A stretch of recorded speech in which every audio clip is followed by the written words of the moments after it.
West Denver. Sleep deprived and heavily caffeinated. All right, let's do this then. This is the Jeff and Bill Show. I don't understand why this is an issue. They don't always agree, but hey, at least they have coffee. Coffee. And each other. I love you, man. God help us. I want to bless him. We need all the help we can get. Now here's Jeff Hunt and Bill Thorpe. The Jeff and Bill Show on News Talk 710 KNUS.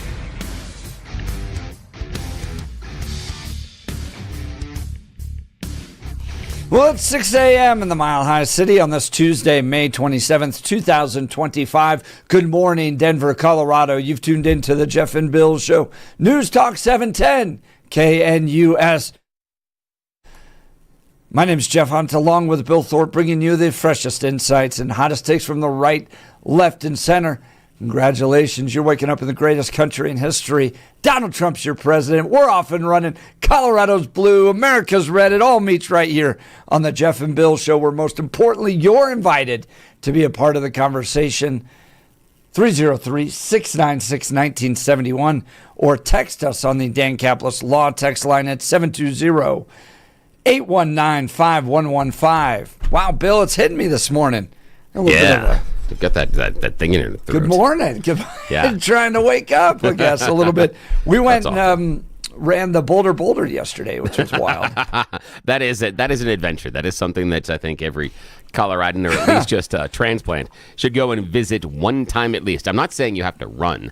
I'm just saying you need to go there to enjoy the spectacle that is the Boulder. I was showing you pictures of a guy walking around with his snake. I know, and I'm like, yeah, it's got to be a ball python based on what he's got. However, shout out to the dude doing it, because it's not something out of the blue-eyed leucistic family. So it's something out of a different complex. I'm not as familiar with my ball python morphs, but that is the more unusual. It was a solid white snake, but it's a more unusual version of the ball python, the pure white, than what you can normally get with the bell complex. So nice. Yeah. I'm like, yeah, shout out to the guy. Nice props. You got a nice out snake. There walking around. Snake. So guys walking around with their snakes. There were. It was. So I tried to prepare my kids for this. I haven't run the Boulder in 26 years. I was 17 the last time I ran this thing. Yeah. I was in high school. And so the boys are getting to a point where they're pretty good runners. And so I said, well, let's go up and try it. It's the nation's top-rated 10K here, about an hour and 20 minutes from our house. So let's head on up there and check it out. And they've got like every K, so there's 10 Ks, every kilometer, they've got an Elvis impersonator. They've got trampolines to jump on, slip and slides, hot dogs, cotton candy. So, most of the time you think of a race like you're going to go out there and put your head down and just crank out and see your fastest time. I was like, guys, don't worry about your time. No. This has just have fun. We're going to stop at everything we find interesting along the way and enjoy it. So I guess my voice is still recovering from that. I think that's great. I think that's wonderful, because it is about that silliness and embracing that. In fact, while you were talking about the silliness contained inside of the Boulder, it kind of harkened me back to last week, or was it the week before, when we talked about the difference between Major League Baseball and minor league baseball. Yeah. And some of the fun stuff that they're leaning into in minor league, and how they're seeing larger and larger fan attendance, where the major leagues are struggling because it's not as much fun and silly as what they're doing in the minor leagues. And that's what I think that's why the Boulder could be the most prestigious 10K, because it's the most fun. 50,000 people. It's just fun. Yeah. Yeah, exactly. It's the idea of, rather than getting there and grinding it out and everything else, like, no, we're just going to all show up. We all like to run, and we're going to make this hilarious. Yep. I love the idea. Yep, absolutely. At one point, there's a bunch of college students playing beer pong and stuff like that. That's great. And my son has no idea what it is, because he's young, and they just hand him a ping pong as he runs by. So he just chucks it as he's running, and it goes in, and they're all going nuts and all that stuff. So he is legend. They told stories about him later on back at the frat house. Yeah, that's what they did. He has become the race legend. Just kid runs by, throws it in. Dude's amazing. Yeah. You got the college students. You got the weird hippies. You got the music. There's got to be 50 bands that play absolutely. along the way.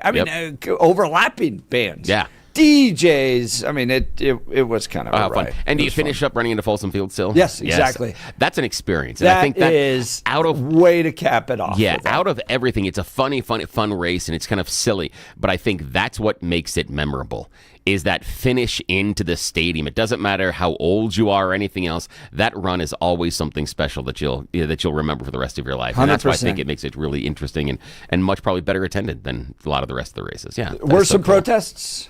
And sure. which was interesting because the people weren't really into it. Oh, no, I'm sure not.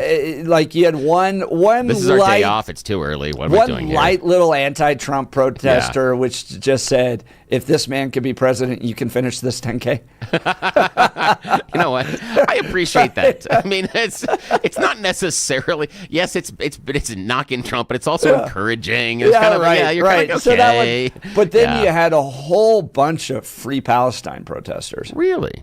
and That's interesting. nobody was interested in them. Oh, I bet not. Nobody was going up and high-fiving or anything like that. They were just kind of like, oh, dude, we're eating cotton candy and hot dogs, and there's an Elvis impersonator, and you got to bring the Palestinians into this The thing. thing for me is that, for me, that on that protest, I think they really should have. I think they misidentified their target audience, because if it was a normal college town activity, sure, but this is about ridiculousness and escapism. That's all this is. 100%. That's all that is. It was all about escapism. Yep. And so that's not needed there. This is a breath of when we're taking the day off, we're not at work, and we're doing something silly. And yeah, we like to run, but we're also being absolutely ridiculous about it at the same time.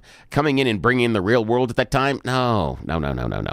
We ran alongside about 25 minions. I love that. That's fantastic. Oh, that's wonderful. I think it was a running club. Oh, yeah, and they all dressed up as Oh, I minions. love that. That is fantastic. And then, my like I God. mentioned, the Elvis impersonators, and I mean, it's just pandemonium. Oh, but that's it wonderful. was family friendly. It didn't. There's nothing. I ran it. You'll see the video if you go to my Instagram account, Jeff Hunt Colorado. But there's guys dressed up as like WWE.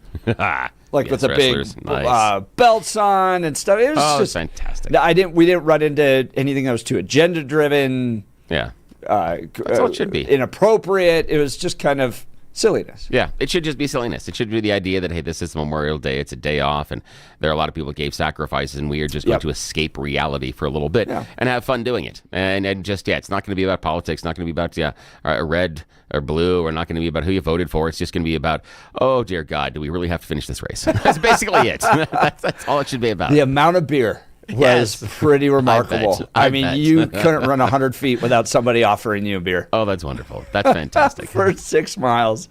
So, lots to cover today. We're back day after Memorial Day. New York Times, our corporations getting into some pride fatigue.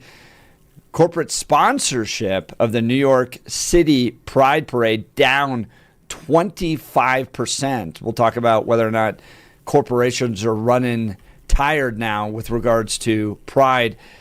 ICE restaurants are restaurants now facing ICE raids here in Denver, Colorado. Denver Post has an interesting piece over the weekend about that. Joshua Sharf's going to join us. He's a fellow with the Independence Institute. This article out of the Denver Gazette about how Denver public schools have created shell companies and transferred the ownership of 31 schools to these shell corporations, then leasing them back for hundreds of millions of dollars. All of this as a scheme to keep debt off of the books so that voters aren't aware of this. This scandal is remarkable. Joshua Sharf's been covering these types of financial arrangements for a few years now. He's going to join us in the 8 o'clock hour. And then Black Lives Matter, 5 years later. I was a little shocked by the New York Times coverage of George Floyd, Black Lives Matter, essentially almost shrugging and moving on from it. And I even asked ChatGPT whether or not donating to Black Lives Matter was a worthwhile investment. You're not going to want to miss what ChatGPT said about that. So we've got a whole lot to cover. But now it's time for your news and comment with Blake Colson. Blake Olson. Blake Olson, news and comment.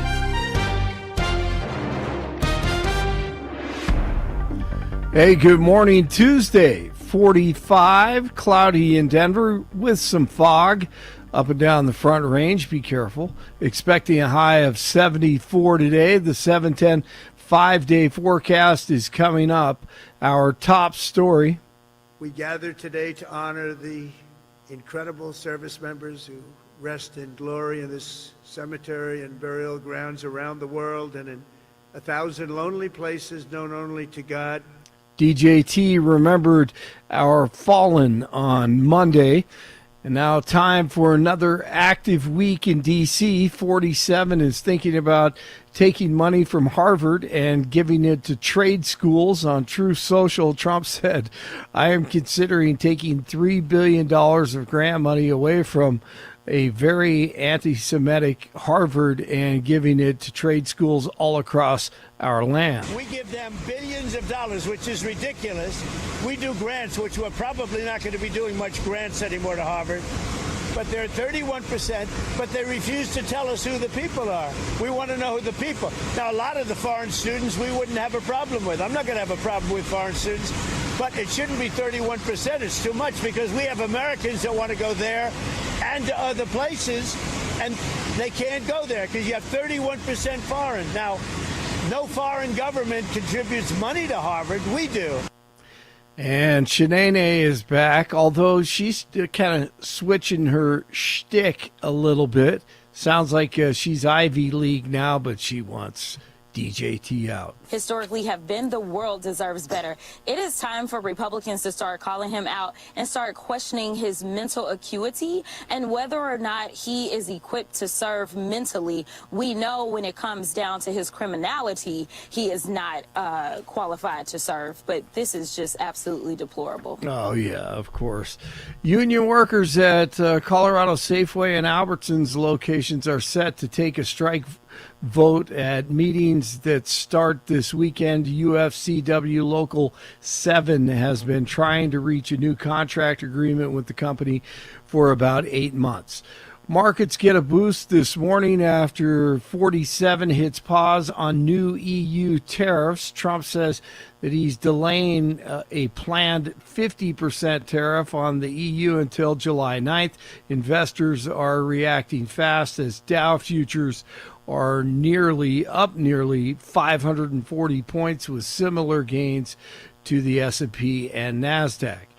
A Denver police officer is suffering from a cut and a bite injury after arresting a suspect over the weekend. Denver police spokesperson said that it happened on Monday at Cheeseman Park, where police said the suspect had a knife and was harassing someone. The officer's injuries are minor, thankfully.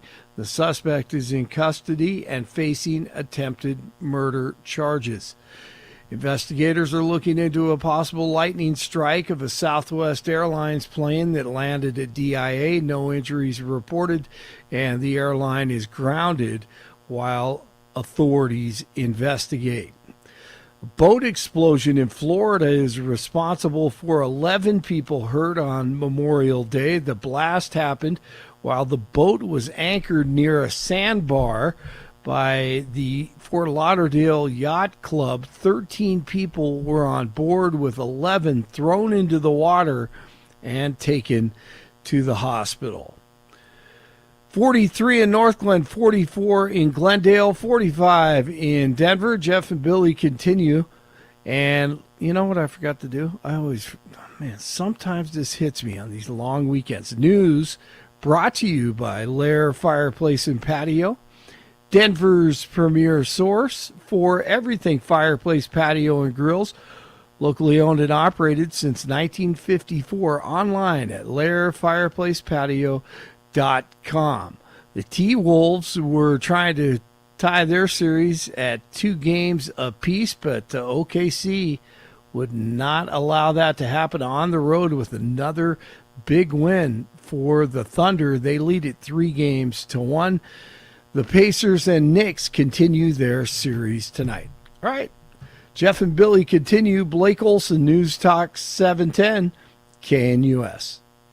Mostly cloudy, a few showers overnight, some areas of fog, lows low to mid-40s. Morning fog Tuesday, then partly cloudy. It will be a bit warmer, low to mid-70s with afternoon and evening thunderstorms.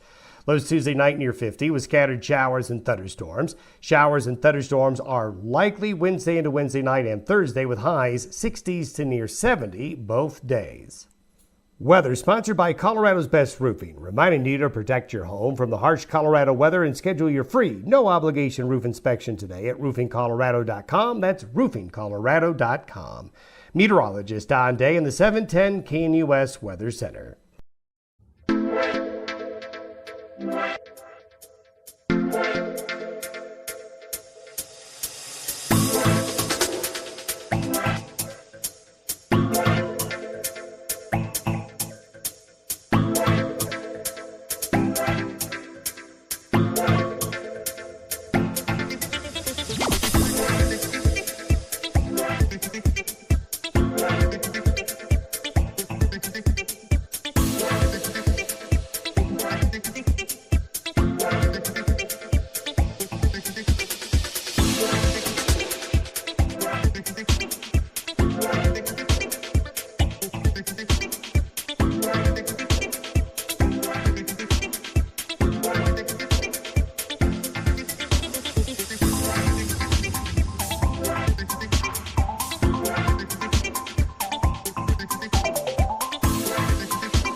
Bill is a soccer player or soccer fan, Yeah. soccer player and soccer fan these days. I wanted to ask you about that video of the car driving. Yeah, and a Liverpool celebration. Yeah. Help me unpack what was happening.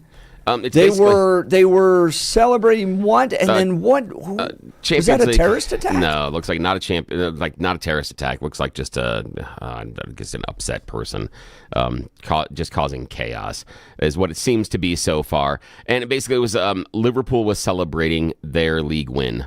They do it differently in England, where the season is so long that just like, we award in baseball, we award you the pennant for winning, the league or at least the division. That's kind of the idea. Okay. Is that you're awarded, but it's an entire league. There is some tournaments and things like that go on. So it's not as if they don't have playoffs, and for promotion, they do have a playoff system as well. But because they have other tournaments that go on that involve all the teams, they don't have necessarily a playoff. So if you accumulate the highest number of points, you then win the English Premier League. Now, Liverpool won a couple of weeks ago. They had accumulated enough points and nobody else was going to be able to catch them, but this was their this was a celebration. And so basically it is like, I don't say that it's not necessarily as large as a Super Bowl celebration, because that would be like winning the Champions League trophy, but this is like, being named the Denver Broncos getting, the AFC crown. So that's kind of what it is. That's kind of that level of, hey, we've won. We haven't done the top thing, but we've won the league, and Liverpool hasn't won the league since the shortened season during COVID was the last time. Before then, it was decades. So Liverpool hasn't had a chance to celebrate. So crowds are really, really big, and just from what I've seen so far, and I don't know all the information, the guy just tries to cause chaos. Not that was terrible. Yeah. Oh, it's horrible. It's absolutely horrible. 27 hospitalized, including 4 children, after a car plows into a Liverpool parade. This is from NPR. Yeah. 27 people were taken to nearby hospitals after a car plowed into a crowd of soccer fans at a victory parade. We were up at the Boulder, and we're walking by as we get closer to the start, because the Boulder out through neighborhoods in Boulder. So you're just, you're just there out there in the neighborhood. And they had these devices that were big yellow with spikes. I mean, it looked medieval. And as I walked by, I turned to my boys. I'm like, you guys know why these are here? It's because of, cars. Yeah. These terrorists have learned that you can drive into these events and harm a lot of people. Yeah, because it's very difficult to stop a car when it's moving. You can't, the average, you talk about 3 or 4 highly trained officers that are not in a vehicle. If the car is coming towards them, they still are at a tremendous disadvantage. Yeah, right. All you can do is shoot the driver. Exactly. And if you're in a crowd, you can't, because if you miss, that bullet's going to travel out the back of the car. So you're at a really severe disadvantage. And so, yeah, that's what they're doing, is they're setting those things up. And I know they had some barricades and things at Liverpool, but, they didn't assume that someone was going to take a car and run into giant groups of people. And in this case, it wasn't even an attack. This guy just park your car and head out. And if you've got to deal with the insurance side of it, whatever. Yeah. But don't plow through. Yeah. Just seems like someone got angry about what was going on. Hundreds of people. I mean, it's a terrible video.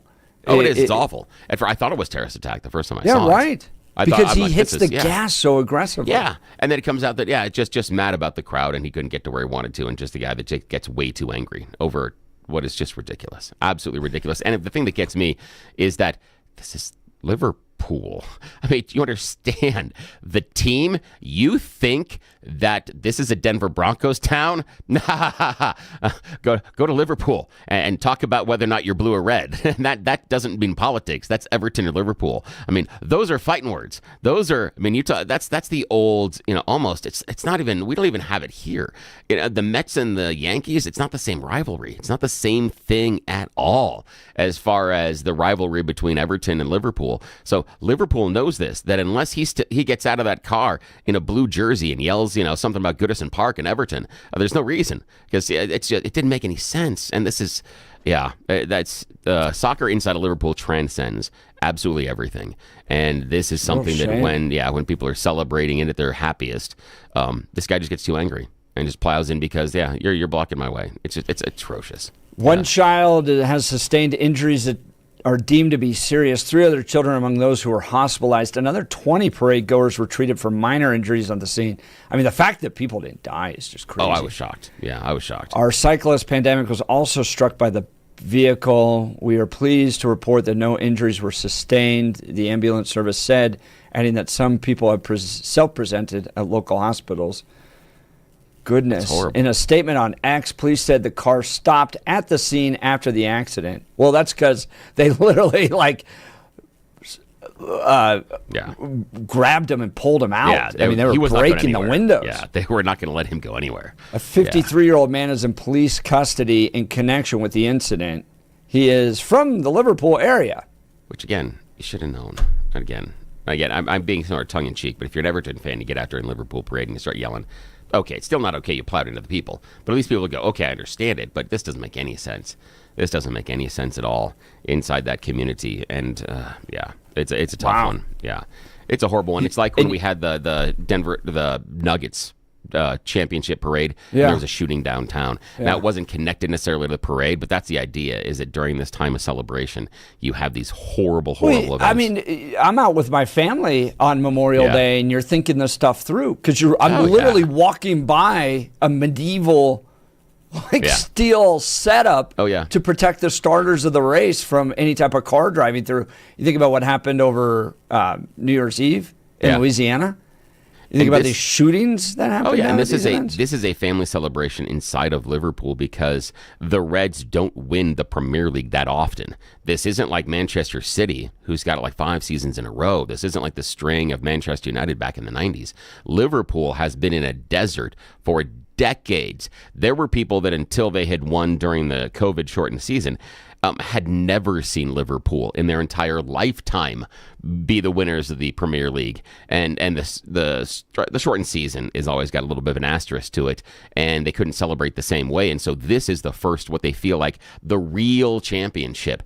And they fended off challenges from both Manchester City and Arsenal. And so they deserve this. And it's a watershed moment for the team, because they changed coaches, because some of their best players were looking at leaving. One of their best players is leaving and going to Real Madrid. So this is kind of a sea change for the program.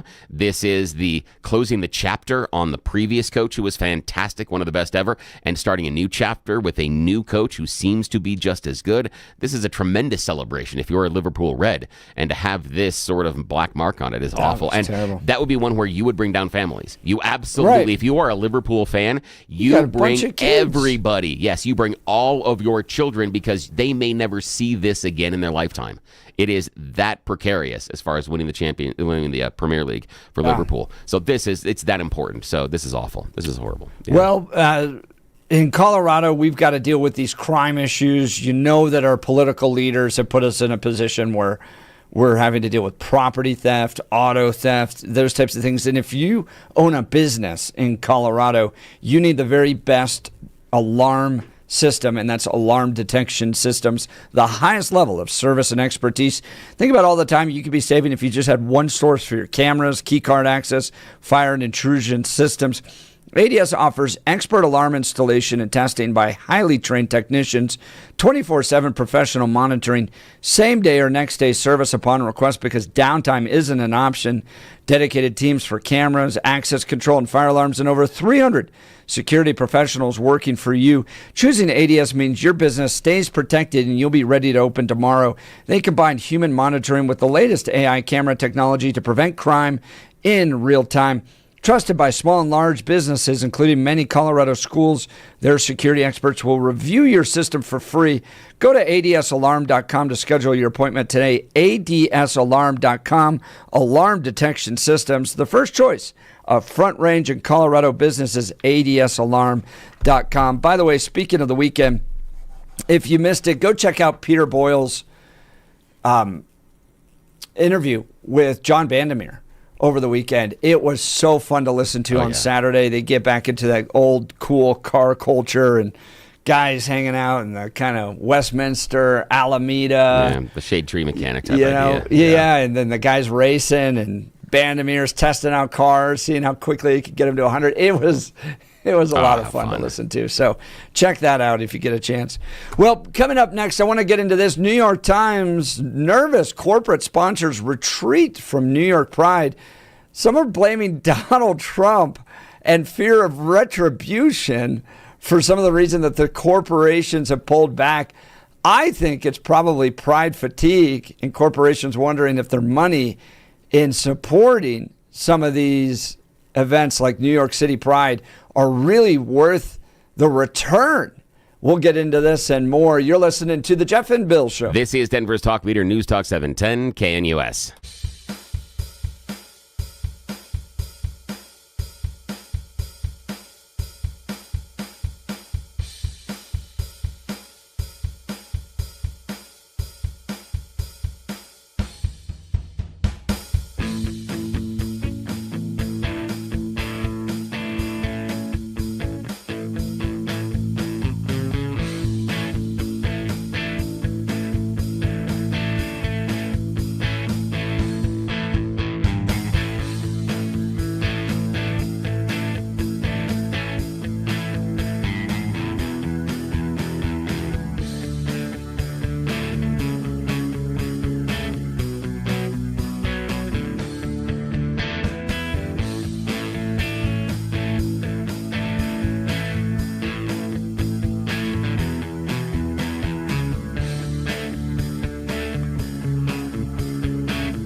Well, we're coming up on June, and you know what that means. Everything's about to get rainbowy with pride flags. But are things changing? The New York Times over the weekend, nervous corporate sponsors retreat from New York Pride. About 25% of corporate donors to New York Pride have canceled or scaled back their support, citing both economic uncertainty and fear of retribution from the Trump administration. Roughly 1/4 of the corporate donors to New York City's annual Pride festivals have either canceled or scaled back their support this year. Almost all the biggest donors to last year's celebrations have pulled back, and the retreat has been seen at all levels of sponsorship, according to the spokesperson for Heritage Pride, which produces the events. That has posted a fresh challenge for the organization, which has operated at a significant financial loss since before the pandemic. Bottom line, they've never actually raised the money for the amount of money that they've been spending, which might be why some of the donors are going, According to publicly available tax data, Heritage of Pride operated at a loss of more than $2.7 million in 2022 and $1.2 million in 2023 on a budget of roughly $5.5 million. Those challenges have forced the organization to reduce the scope of New York City Pride in recent years. In a statement, it said its long-term goal is to, quote, bolster individuals' giving to diversify our funding streams and reduce reliance on corporate partnerships. Well, one of the interesting aspects of this year is that Target is sponsoring at previous levels, but doing so silently. It's foregoing the publicity of being named a platinum sponsor. Spokesperson for Target said the company is sponsoring Pride at levels consistent with last year, but declined to answer further questions. Target is not currently listed as a sponsor on Pride's website. The company has faced backlash from conservatives for its in-store Pride Month displays, but in recent months it's drawn the ire of liberals by announcing it would end its diversity commitments and policies, including those involving LGBTQ issues. So Target going to be paying money but doesn't want to be known. Reading this article, I'm looking at Target going, gosh, we have waded into the social battles of culture. We get it from the right. We get it from the left. We're slowly going to back out. It reminds me of the Homer Simpson just kind of fading back into the bushes there. So, Bill, what do you think of these corporations backing away from Pride sponsors?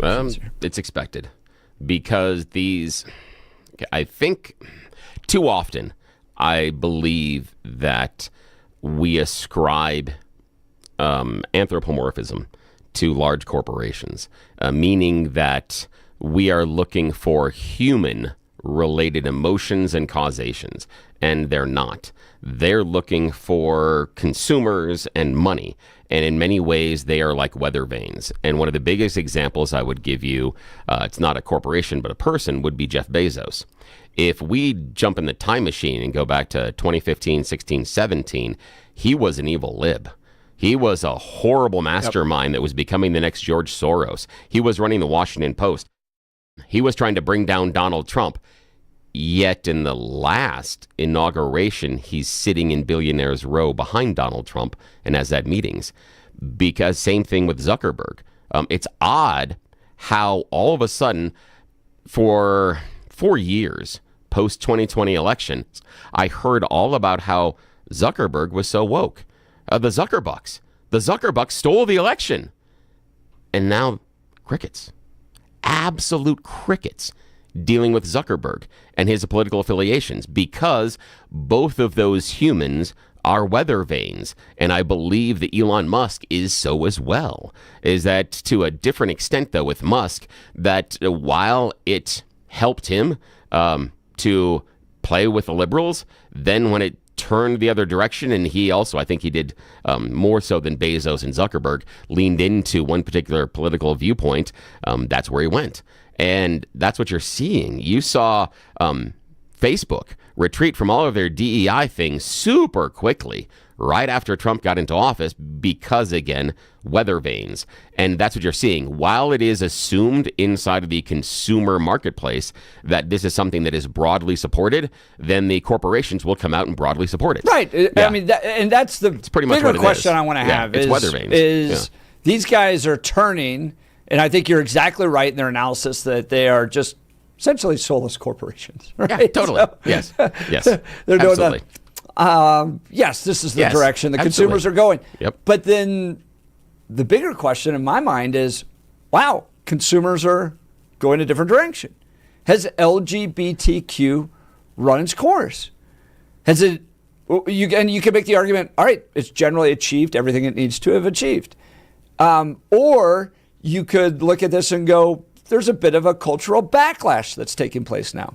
Oh, there's particularly around, some of the trans issues, fairness in women's sports, those types of things, where people are going, we've had enough of it. We're just done seeing it all the time. The agenda being pushed, driven all the time. I don't want to see it.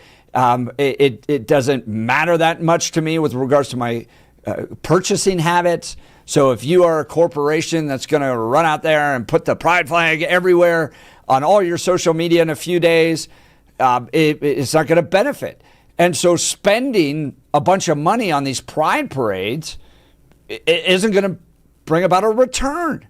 And the fact that that's changed, I mean, I guess what I find fascinating in this bill is like it came on so fast in the mid 2000s, 2010s, and is on its way out by the mid 2025s. Yeah, and we'll see if it's really on its way out. I'm hesitant on that one because I believe that, yes, there is cultural backlash, but not maybe as strong as you think it is. Remember, the people that are, I wouldn't say leading, but the people that are most vocal in the cultural backlash are now in charge. And that would be especially the executive office. And we go through the DEI executive order.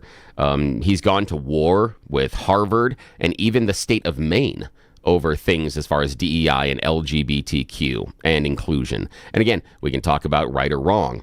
You look at the retribution he had against law offices inside of D.C. because you represented people that went against me. I'm now going to take retribution on you. So these corporations also see the executive picking and choosing winners and losers and choosing favorites and being willing to use the pen and executive orders in order to tell you what to do, which again, very strange for groups and individuals that have talked about how corporations and people should be able to choose what they want. But you're not allowed to choose certain things. I don't think that there is necessarily as large of a cultural backlash. And the only reason I say that is because of Target. I think Target is probably the best example of what's going on because Target has played ball. They've rolled back their DEI initiatives and they've walked away and they're not being vocal about sponsoring the pride parades. And they are getting hosed based on earnings. They are losing consumers. Their CEO is like, we are shedding consumers at a rate that is shocking.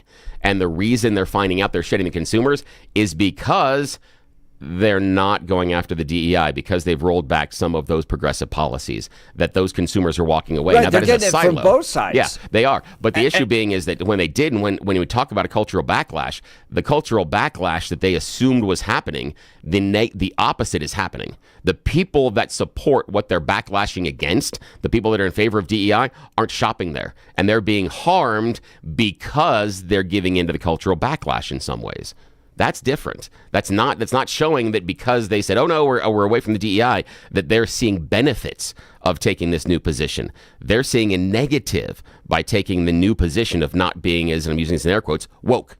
They're seeing a negative for that position. That's interesting. I guess I find it as somebody who's now in this mid-40s and has lived through these like cycles, okay? And we're going to get into this later. We're 5 years into BLM, George Floyd, Pride. I watched Pride just dominate every corporation, right? June 1st comes and everybody's social media turns on this.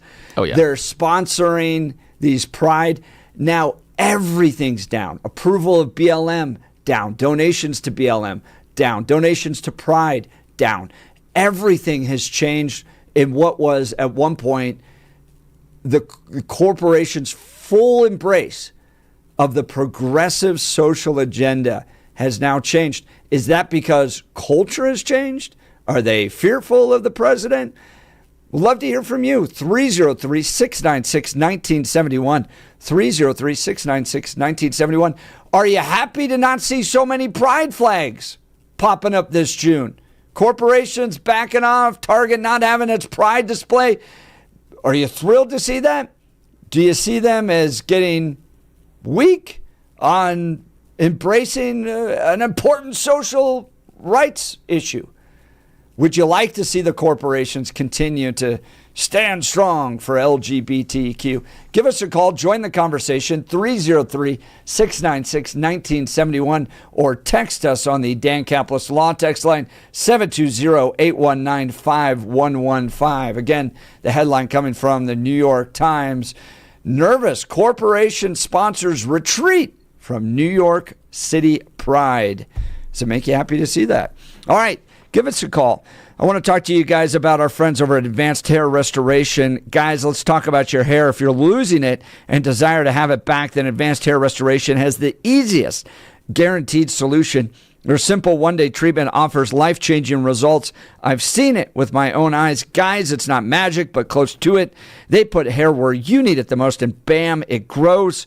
It's actually science. Advanced Hair has it all. Top-rated Dr. Tanya Pauls, modern technology, and best of all, you get your own natural hair that begins regrowing the very next day.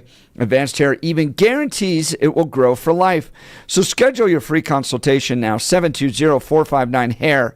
720-459-HAIR. If you qualify, you'll get $250 off and 250 free hair grafts. Advanced Hair is the winner of Westward's Best of Denver and has changed the lives of tens of thousands of people. So don't wait. Check out the before and afters online for yourself. 720-459-HAIR, advancedhair.com. advancedhair.com. We've got your Tuesday morning edition of You Choose the News coming up. You're listening to The Jeff and Bill Show. This is Denver's talk leader, News Talk 710 KNUS.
Gosh, I need this on a Tuesday, Bill, especially after Memorial Day weekend. Yeah. I swear I'm not hungover. I just ran a 10K. Yeah, you did. That should be a T-shirt. Yeah, that is. That should be. I swear I'm not hungover. Yes. I just ran a 10K. Oh, jeez. All right. There's a shirt that I saw the other day that I almost bought for my wife and I in May.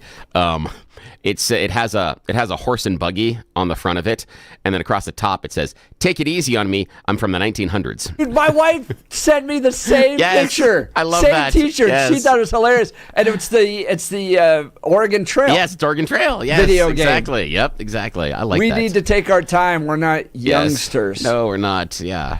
I love that. And that's ideas. You're like, from the 1900s. Like, damn, that's true. That sucks. I saw a dude running the Boulder. Got to be late 80s, early 90s. Wow. Dude trucking along, man. Jeez, nice. Head down, just try. And I'm like, man, your knees can still work at that level. Oh, yeah. And part of the reason I took the kids up to do it is attended a funeral on Friday. Yeah. Just coming to terms with the fact life is so short. While you have the energy, while you have the health, you just got to go out and do this stuff with your kids. Yeah. And my parents are same thing with their grandkids going, we're going to take trips because, there's an expiration date on all of us. So yeah, exactly. And there's a point where, travel gets too hard. Yeah, I'm surprised the running because it's the knees and lower back. That's why I can't do long distance running at all. I have to exercise differently. I mean, it has to do bike. It has to, because I can't do the pounding on my knees and my lower back. Can't take it. And I'm not that old. Yeah. It sucks. We got lots of text messages coming in. We'll continue this conversation into the next hour, but 0459, I'm seeing less pride flags, and I think it's just fatigue. People still support it, but the cause has gotten overplayed. So, people getting frustrated with Jeffco. Joan from Lakewood. Jeffco's fighting back. Jeffco's doubled down on the new DEI with this new flag. Holy cow. It's like they just add more and more stuff. She sent us a picture of Jefferson County, and it's got pride flags within pride flags. All right, so would love to hear from you. A conversation we were having. New York Times, nervous corporate sponsors retreating from New York Pride. 25% in corporate donors to New York Pride. I was up in Boulder, pride flags everywhere. It's clearly the religion of Boulder, Colorado. But we'll continue this into the next hour. But now it's time for a little moment of levity with You Choose the News. Yes, it's time of the morning where we get to make questionable decisions. It's America's favorite fake radio news game show.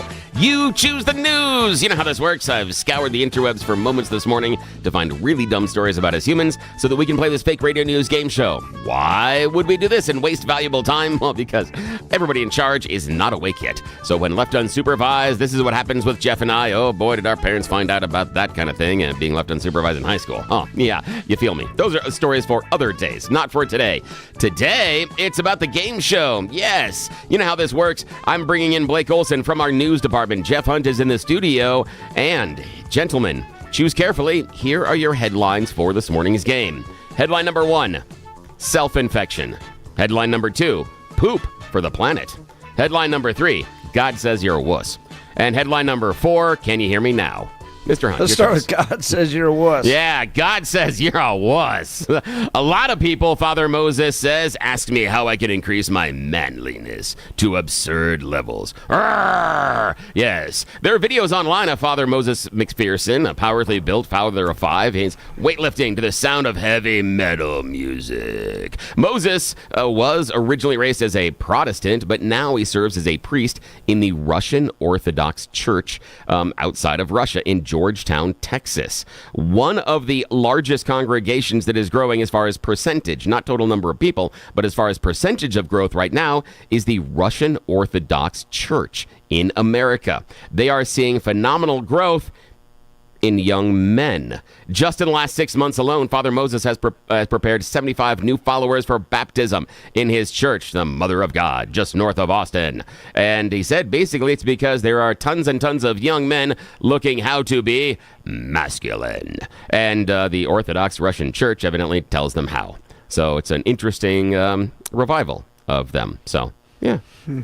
Yeah. So the I Russian Orthodox. remember going and seeing guys that would rip phone books and then preach the gospel. Yeah. The thing for me is, the one thing that I find is weird, it's the Russian Orthodox Church. So their head of the church is in Russia and is subservient to Putin. They're pretty compromised. Yeah, they come out and they're all pro-Putin all the time. And so I'm like, that's interesting. Isn't that interesting? I'm like, you couldn't choose the Greek Orthodox Church? They have better parties. I'm just saying, been there. They're much better parties. All right. Oh, well, I digress. All righty. Bill attends church based upon the quality of the party. Yes, exactly. They should learn from this. All righty. Okay, Blake, your choice, sir. Self-infection, poop for the planet, or can you hear me now? Can you hear me now? Yeah, can you hear me now? If you like to listen to music, how you listen to music may actually increase harm to your little ears. Yeah, it's not really that much of a surprise, is it? But new research talked about guinea pigs, and they showed that music compression is not your best friend when you're listening to music, and maybe listening to something that is more dynamic is better for you. In this scientific study, the science hippies actually studied real-life guinea pigs. Yes, the guinea pigs were guinea pigs. They made guinea pigs over and over again listen to Adele's 2015 single, I Miss You, over and over again. Pigs. Now, here's the thing. What they did, though, is one of them listened to the original dynamic recording. The other one got the compressed version, which is what you hear most often in your headphones, in your streams, and also becoming the de rigueur for most radio stations as well. It takes off the high ends and the low ends. Taking away that dynamism and compressing the audio tones actually does more inner ear damage. They saw that what happened was if you listen to loud music and you listen to dynamic music, your ears would recover. But it was permanent damage to your inner ear if you listen to the compressed version of the song. Didn't matter as far as the volume level, but it was the compression. And that, again, when you listen to things like Apple Stream, everything else, those are all compressed. Anything that runs as an MP3, Apple's version as well, that's a compressed version of the song.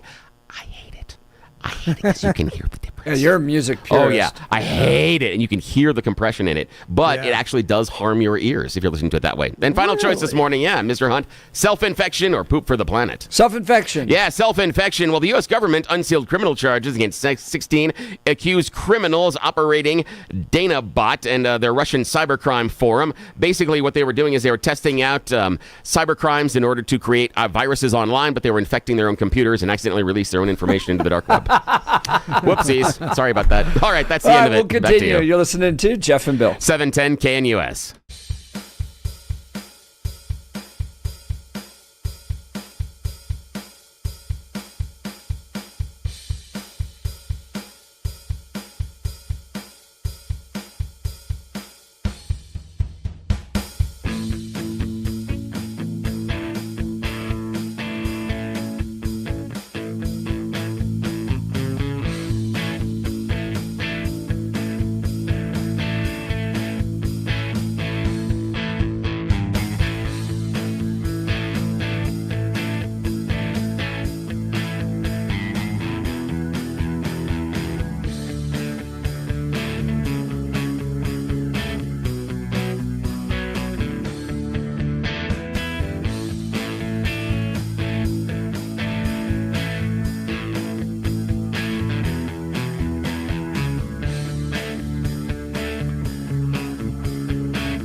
Good morning, Denver, Colorado. You've tuned in to the Jeff and Bill Show. News Talk 710 KNUS. I'm your co-host, Jeff Hunt, along with Bill Thorpe, bringing you the freshest insights, hottest takes from the right, left, and center. Colorado's blue, America's red. It all meets right here on the Jeff and Bill Show, where you're invited to be a part of the conversation. So give us a call, 303-696-1971, or text us on the Dan Caplis Law text line at 720-819-5115. Joan from Lakewood. The Catholic Church always has the best parties. Bill, I was... Except those potlucks. Those suck. So you want the best potlucks, you go to the Baptist church. Yeah. Because they provide good cooking. Yeah. What I always found amazing, because I didn't grow up in a Catholic family. Yeah. But I'd visit Catholic family, and a good half of my mom's side, especially from the Midwest, are all Catholics. The Knights of Columbus bars. Oh, yeah. Like, you just guys built places with bars in them. Oh, yeah. For you guys could go drink, and I'm sitting there as a Protestant going, wait, my church doesn't have a bar? You guys have bars? Oh, yes. Yeah, a buddy of mine is in the Knights of Columbus. He's tried to get me to join us several times. I'm like, no, but yeah, it's weird that social group is partly about religion and partly about alcohol. So there's a partly, there's kind of a it's like Catholics exactly. know how to have a lot of fun. Yes, man. we do. Especially those Midwest Catholics. You Oh God, yes. Yeah, there's a reason that you get a lot of Catholics and even Protestants, but you run through the Midwest. But then that's also the beer drinking capitals as you run through. I mean, right, yeah, Wisconsin. Oh yes. I have. Yeah, one part of my family's from Wisconsin. Wow. Yeah, I've got a cousin that, dude, I'm like, you can drink. I feel like an amateur around him. I'm like, wow, he can really, really do it. Yeah. And totally stone cold sober. And you're like, how? Where's it going? Where is it going? But yeah, it's just the culture. It is fun. Catholics definitely have the best parties. Yes. We best do. potlucks go to the Baptist. Yeah. Us Presbyterians know how to smoke cigars, though. There you That's go. another thing that the Catholics don't have down. No, we don't. Presbyterians get the cigar smoking. Yes, you guys have that better than us. Yes. All right. Lots to talk about in this hour. Denver Post with a piece out. Colorado bars and restaurants preparing for possibility of ICE inspections. Sweeps elsewhere in the U.S. along with fear, alarm, industry reliant on immigration labor. I found this article partly hilarious because they talk about how all these businesses are terrified of ICE raids that haven't taken place in Colorado yet. And in fact, the only time they've all gotten scared and called in lawyers please hurry over here, we need your help, was when law enforcement was doing inspections for other reasons, like underage drinking. The cops would be outside, and then the restaurants would get all worried. So here's my question to the rest of y'all. Should ICE be doing inspections of restaurants here in Colorado? My take? Absolutely. This time of cheap labor, of people operating, working underground, all that stuff, that's over. It's time for ICE to look into all these different restaurants, and if you're employing illegal immigrants, well, do something different before ICE shows up. We'll get into this in the next hour. Now is time for news and comment with Blake Olson. Blake Olson. Blake Olson, news and comment.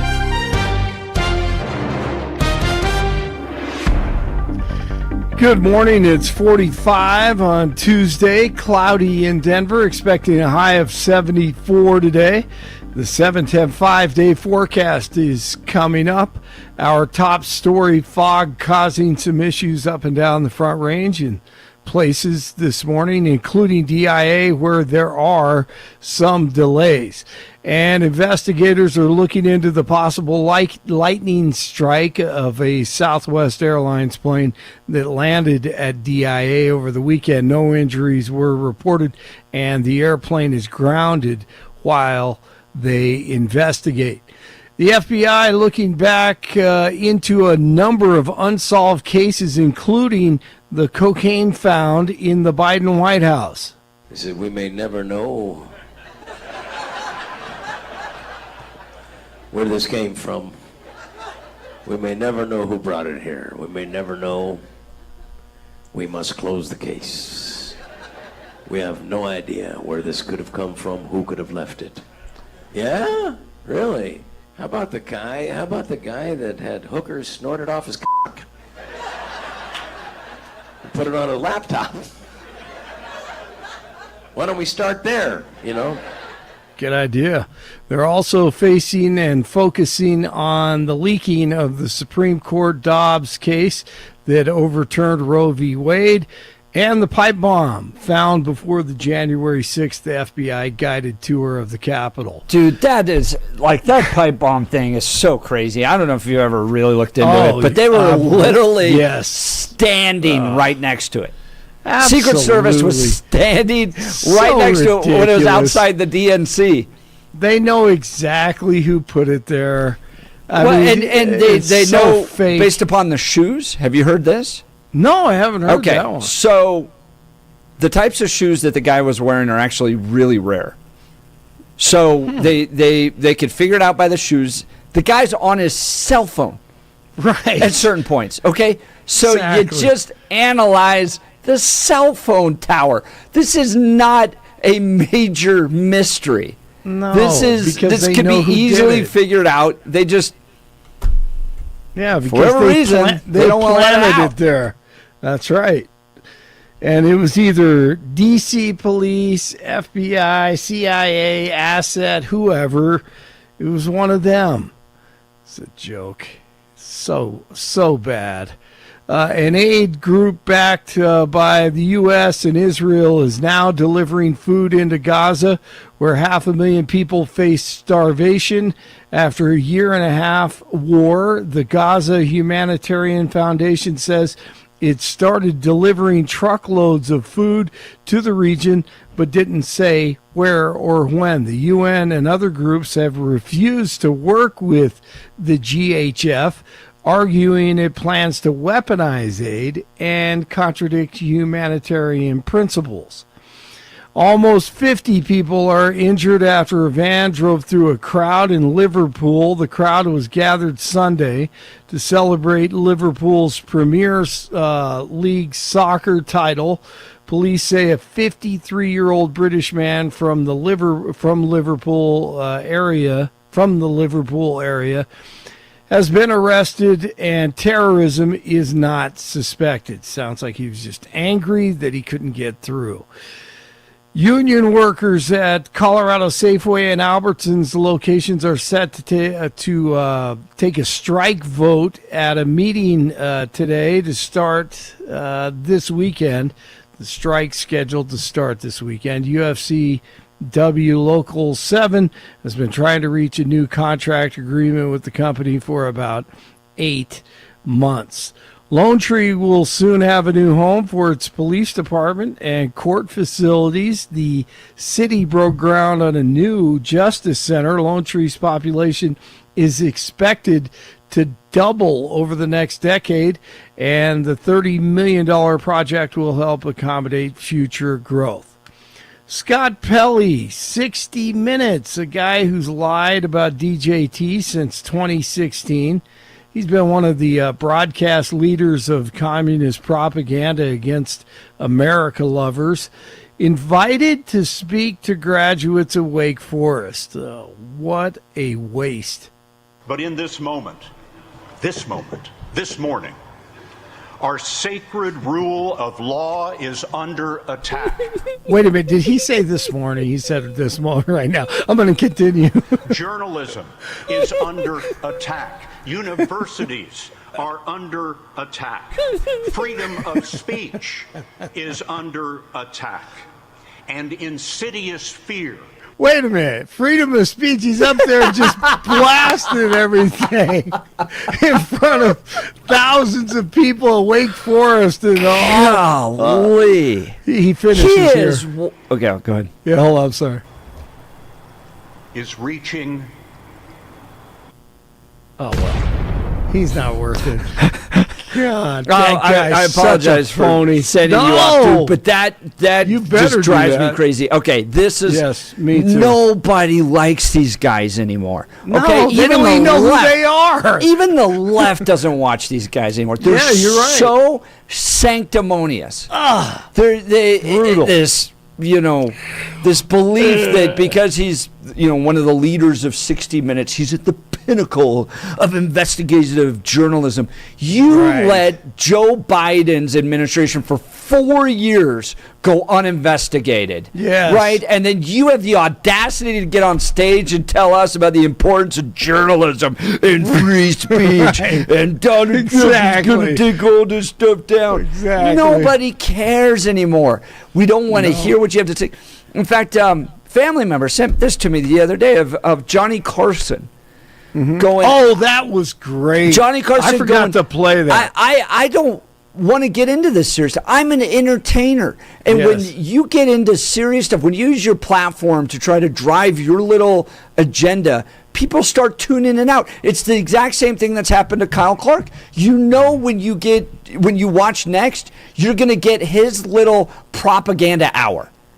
Right? Yeah. And what drives people crazy is we know he's not a journalist. He pretends to be. Same thing with Scott Pelley. Right? At least I'm honest with you to tell you I am an activist. If you tune in to the Jeff and Bill show, you're going to get a MAGA conservative perspective up against Bill Thorpe with an independent perspective, and we're going to debate. You know what you're getting. And with Scott Pelley, with Kyle Clark, you're getting guys that are pushing a progressive agenda under the guise of news. And it's not news. And so people are tired of it. They're tired of the charade that Scott Pelley and Kyle Clark bring. Absolutely. It's Ted Baxter all over again.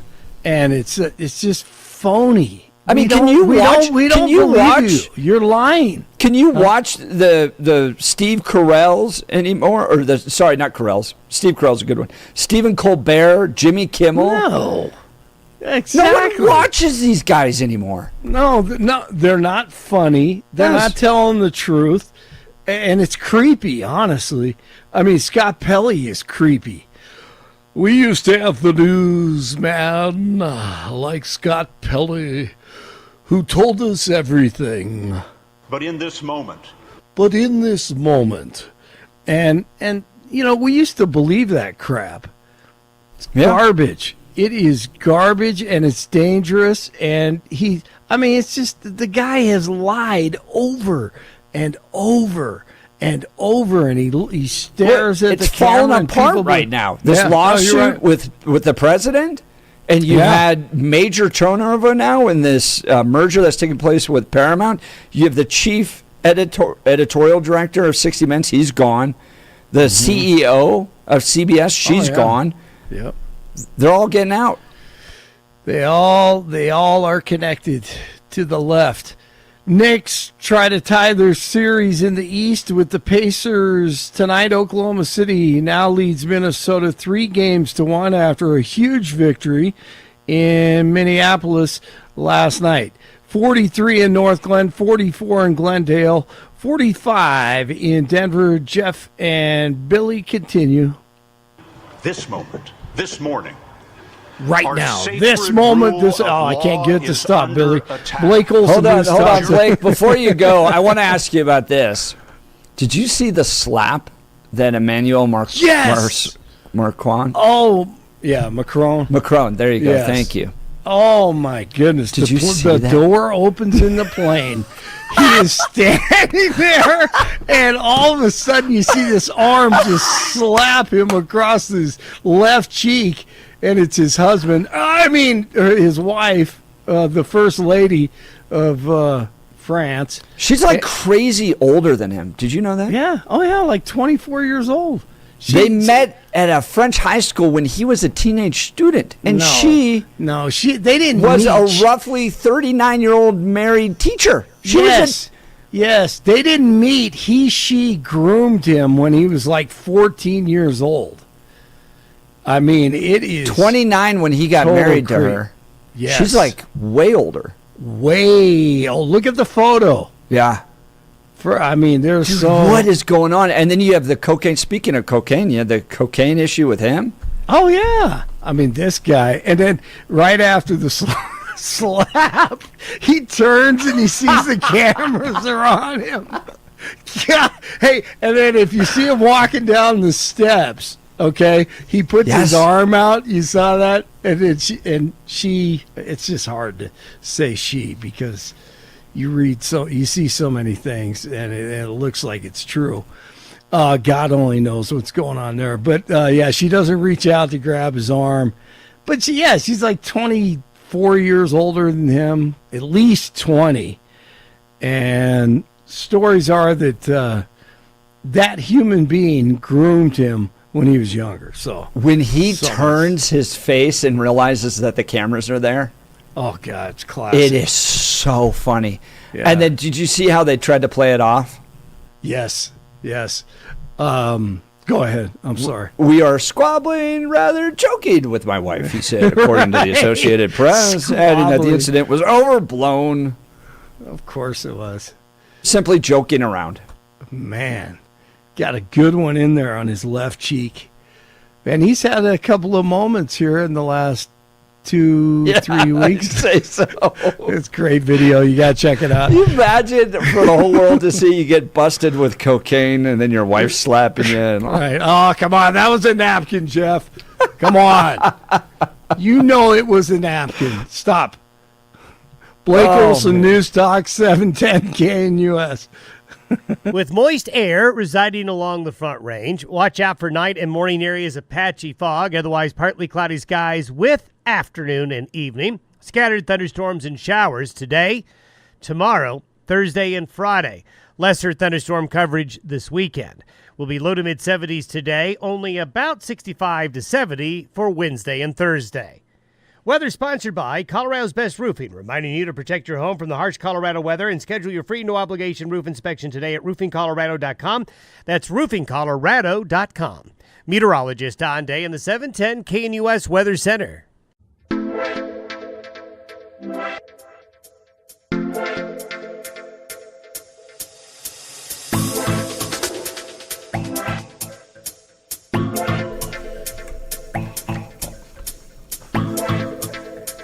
All right, Bill, I want to bring up this story because Parker's kind of an interesting place to live these days. We live out in Elizabeth, and the biggest town near us is Parker, so we go into Parker for everything, for restaurants, for car washes, for grocery stores. And it's like on every block there's 3 Mexican restaurants and car washes right now. Down Parker Road. Yes.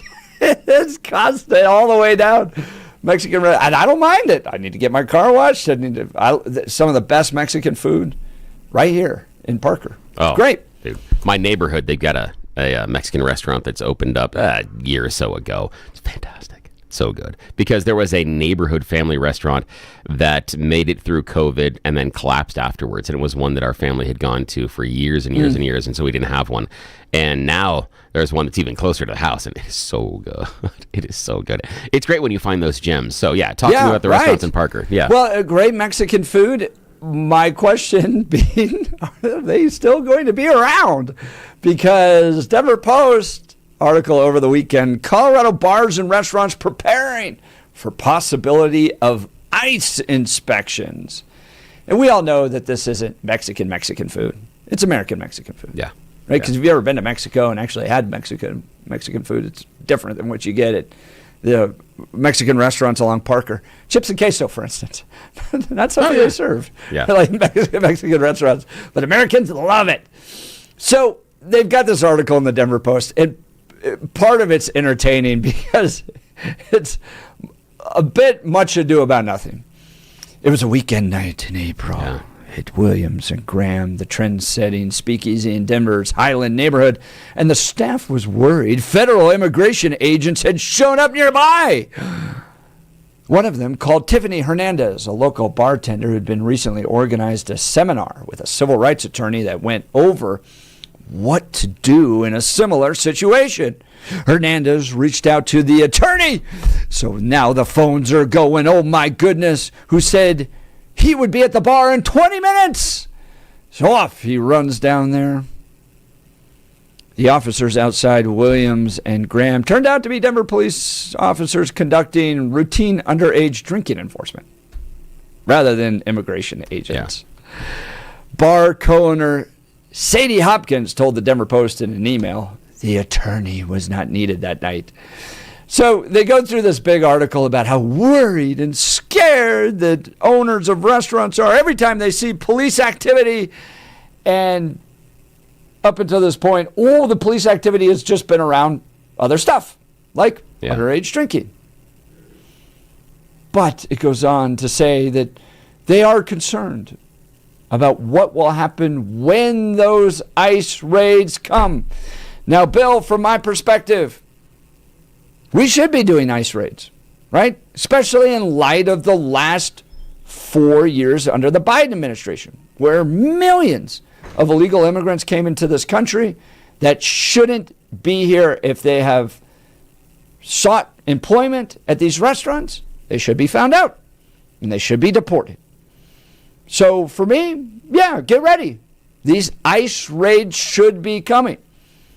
My question to you and to our listeners, should these restaurants be raided? Should the employers be punished? Maybe more importantly, what is this going to do to the restaurant industry in Colorado? What changes should we expect? Bill, your thoughts? I am not against ICE raiding the restaurants, although I think that more times than not, it's going to be low-hanging fruit. I don't think that you're going to find the cohort of criminality inside the dishwashing room or inside the kitchen that you think you're going to. There will be pockets of where running, out of the back of the restaurant, they'll run drugs and some other stuff. But that's going to be few and far between, and you're probably going to have other instances and examples that will make themselves known before just randomly walking in. I mean, the chances of going in and raiding any restaurant and discovering a drug distribution den is highly unlikely. Chances are, what you'd find is much like when Stephen Tubbs was on the show and you have the illegal nightclub in Colorado Springs, that there would be signs. They would have some arrests. They would have some ideas of people pointing back and going, here's where my supplier is. But I'm not at the core necessarily against if we are going to enforce it and say we need to get all the illegals out of here. Okay, fine. That's not necessarily a hill I'm going to die on, but I want to make sure that everybody then understands the unintended consequences. And just like everybody was mad when wages went up as far as downtown and all these restaurants had to pay more and some of the restaurant owners were mad, that's exactly what's going to happen. It is going to be more expensive because part of the reason that these illegals fulfill these jobs inside of the restaurants, and these are normally going to be sometimes servers, but a lot of times they're going to be bar backs. They're going to be people that are cleaning tables and washing tables. They're going to be bartenders. They're going to be dishwashers a lot of times, and they're going to be prep inside of the kitchen. They're not going to be the head chef, but they're going to be on the prep line.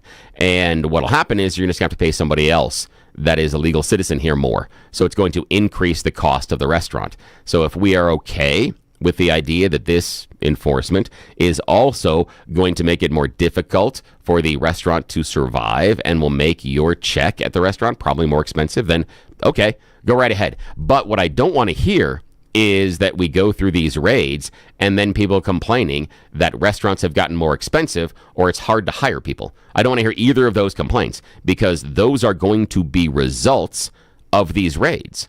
So don't complain about it later on the other end. Just understand what the functionality is going to be and where this goes in the next step. I'm okay with both of those consequences. I'm not going to fight about this one at all. I'm okay. You want to raid? Yes, but understand it means your bill at the restaurant is going to increase and you're going to have to pay more in many cases for those individuals that are working at the restaurant. So the wages will increase. Now, we can talk about that being a good or a bad thing, but that's the issue. Want to hear from you. Phone lines are starting to light up. 303-696-1971. Are you okay paying more? If it means that that the people working at the restaurant you're attending are American citizens? Willing to pay a little bit more? Do you think it's right that restaurants that employ illegal immigrants be punished? I was up in Commerce City for some activities over the weekend. Lots of, I would say, authentic Mexican restaurants up in Commerce City. If they're employing illegal immigrants, should those restaurant owners be punished? Love to hear from you. 303-696-1971. Text messages coming in on the Dan Campos Law text line at 720-819-5115, 5486. Liberals are always cool with slave labor if stuff is cheaper. Progressives, if you're listening to the Jeff and Bill show, give us a call. Do you think it is slave labor to employ illegal immigrants at a cheaper cost? Or do you think this is part of being a compassionate society and allowing those illegal immigrants to find work? Phone lines are open. We'd love to hear from you. All right, let's talk L&L heating and air conditioning. What is the weather today? 73 here in Denver with morning fog and afternoon storms. Going to be a little bit cooler tomorrow. Then 70 on Thursday, 80 on Friday, 85 on Sunday. So we're in that season. We're bouncing back and forth. Welcome to the state of Colorado. You need an heating and air conditioning that can withstand all of that, right? Well, last summer our air conditioner went out, and so we went and did the research. In all the different groups we met with, we chose L&L Heating and Air Conditioning, and they have nailed it. One-day installation for us, no stress, professional service from start to finish. They even followed up to make sure everything was perfect. Our home comfortable no matter what the weather. L&L Heating and Air Conditioning gave us peace of mind. Here's some of the deals they got going on right now. A free programmable thermostat or carbon monoxide detector with new furnace or air conditioner installation. No emergency charges. A $0 trip fee. Price match value guarantee on equipment, free estimates, licensed and insured, and a 5-year labor warranty. Everything works great in our house. I can program my thermostat with my phone. I love it. Our family couldn't be happier.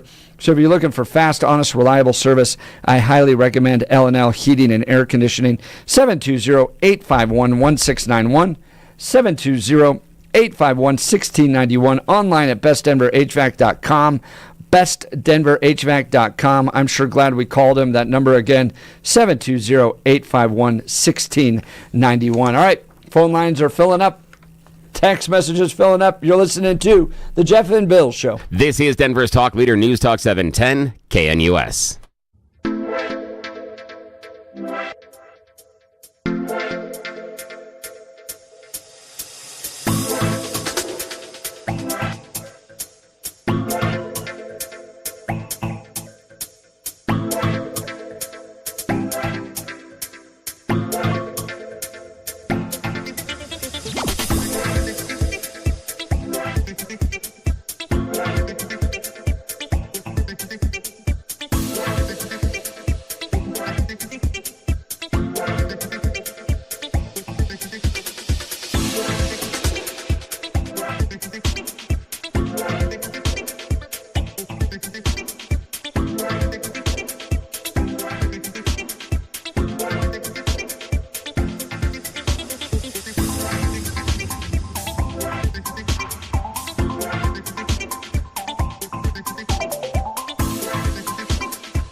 Welcome back to the Jeff and Bill Show. The text messages are hot on this one.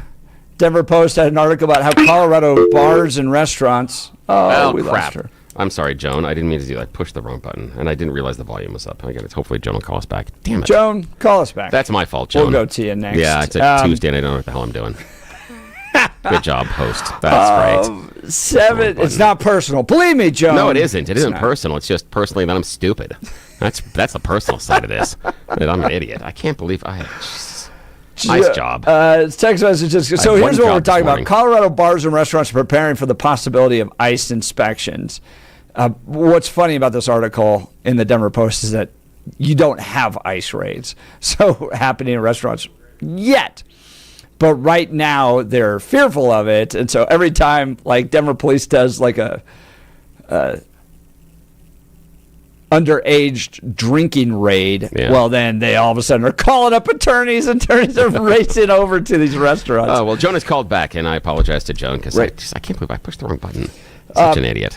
Text messages coming in 7201. ICE should raid Coors Field. No one at the concession stand speaks a word of English. Yeah, that's part of it. Is those type of service jobs. Yeah, a lot of them are filled by immigrants, illegal immigrants. Those seeking asylum. Yeah, but the idea is, would you want to pay an extra $2 for that beer at Coors Field? Because that's part of what would happen if a serve has to pay more for those people that are employed there. 1468. The economy is so bad right now that half my monthly income goes towards housing. All of this happening on top of a terrible economic situation. It's just things are going to get more expensive. Paying $8 for a bottle of Bud or $15 for a house margarita has nothing to do with labor costs. It's corporate greed. I don't know about these little mom and pop restaurants. I'm not sure corporate greed is driving that. But yeah, I'm not certain about that because some of these examples of these smaller restaurants are one-offs, and so they're not necessarily on larger franchises. So I can see some of that, but not necessarily all the way across the board. Let's go to the phone lines. Joan, Lakewood. Good morning, Joan. You're on with Jeff and Bill. Good morning. Can you hear me? Loud and clear. Yes. Okay. I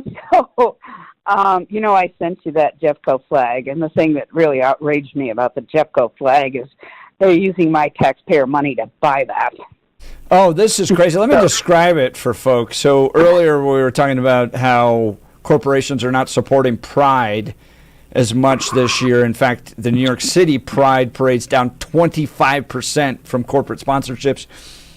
And you sent me a picture of a Jefferson County Pride flag that has a Pride flag within the Pride flag. And so you know how on one side it's a rainbow, and then you now have this triangle shape that reflects transgenderism, but then you also have brown and black people in it, or brown and black colors to reflect brown and black people and what they've gone through. And so it's become this kind of all things oppressed and the flag. And the logo. Don't forget the logo. And then you got Jefferson County. Yeah, you got Jefferson County and words below it.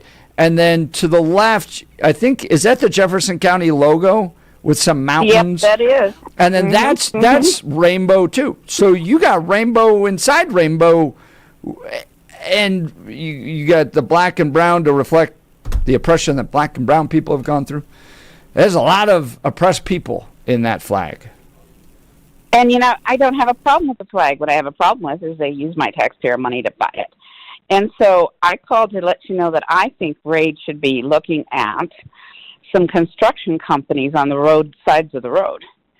Because I saw the other day while they were, and I was very happy to see this, because it seems that some construction companies are out there working a lot, and then there are other city construction people that I see 12 people standing around one hole watching one man dig, Those are city employee construction. I know those are city employees, operations. and I'm telling you that's what my taxpayer money gets me. Yeah. So over here on Morrison Road, there was this construction company that I'm pretty sure had been hired by CDOT, and they were out there, and they were just putting it down like there's no tomorrow, and they had Mexican music going, and they were having a great time, and I was sitting here going, wonderful, but I'm pretty sure that's my taxpayer money again.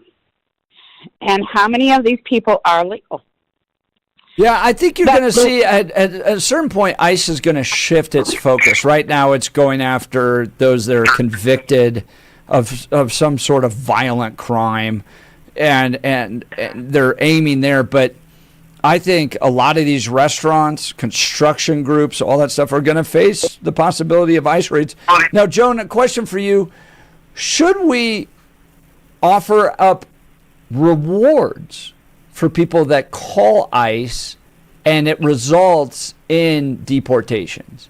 So if you, Joan, driving around, see somebody, a crew that looks like it might have illegal aliens working in it, and you call ICE and ICE shows up and it ends up with deportations, should somebody like you receive a reward? Absolutely not. I am going to tell you a story from COVID where the Jefferson County Health Department set up a snitch line so you could tell people when your neighbor wasn't wearing their mask. And our group of people called in, and we said things like, so-and-so is wearing a mask, but nothing else. We overwhelmed that line, and in 24 hours, they took it down.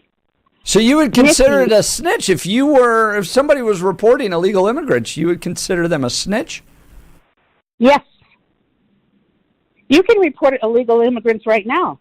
You can go to the ICE thing, and there is a whole page and stuff, and you can, yeah, absolutely, you can report it all now. But I don't believe snitching is an American value.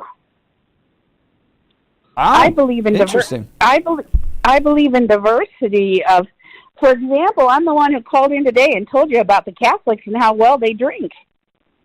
You know? Yes, we do. But do you think that I should judge the Catholics as being? I don't know. I'm not a Catholic. I don't drink. I wasn't raised in a drinking family. My grandmother was a Methodist, and she never let liquor in her house ever. But in Kansas, they have these dry setups, and you could go to a bar and have a liquor bottle that you had purchased. And I can guarantee you this. I was in Kansas. They had a tornado warning. I said, where is the nearest shelter? They said it's the bar on First Street.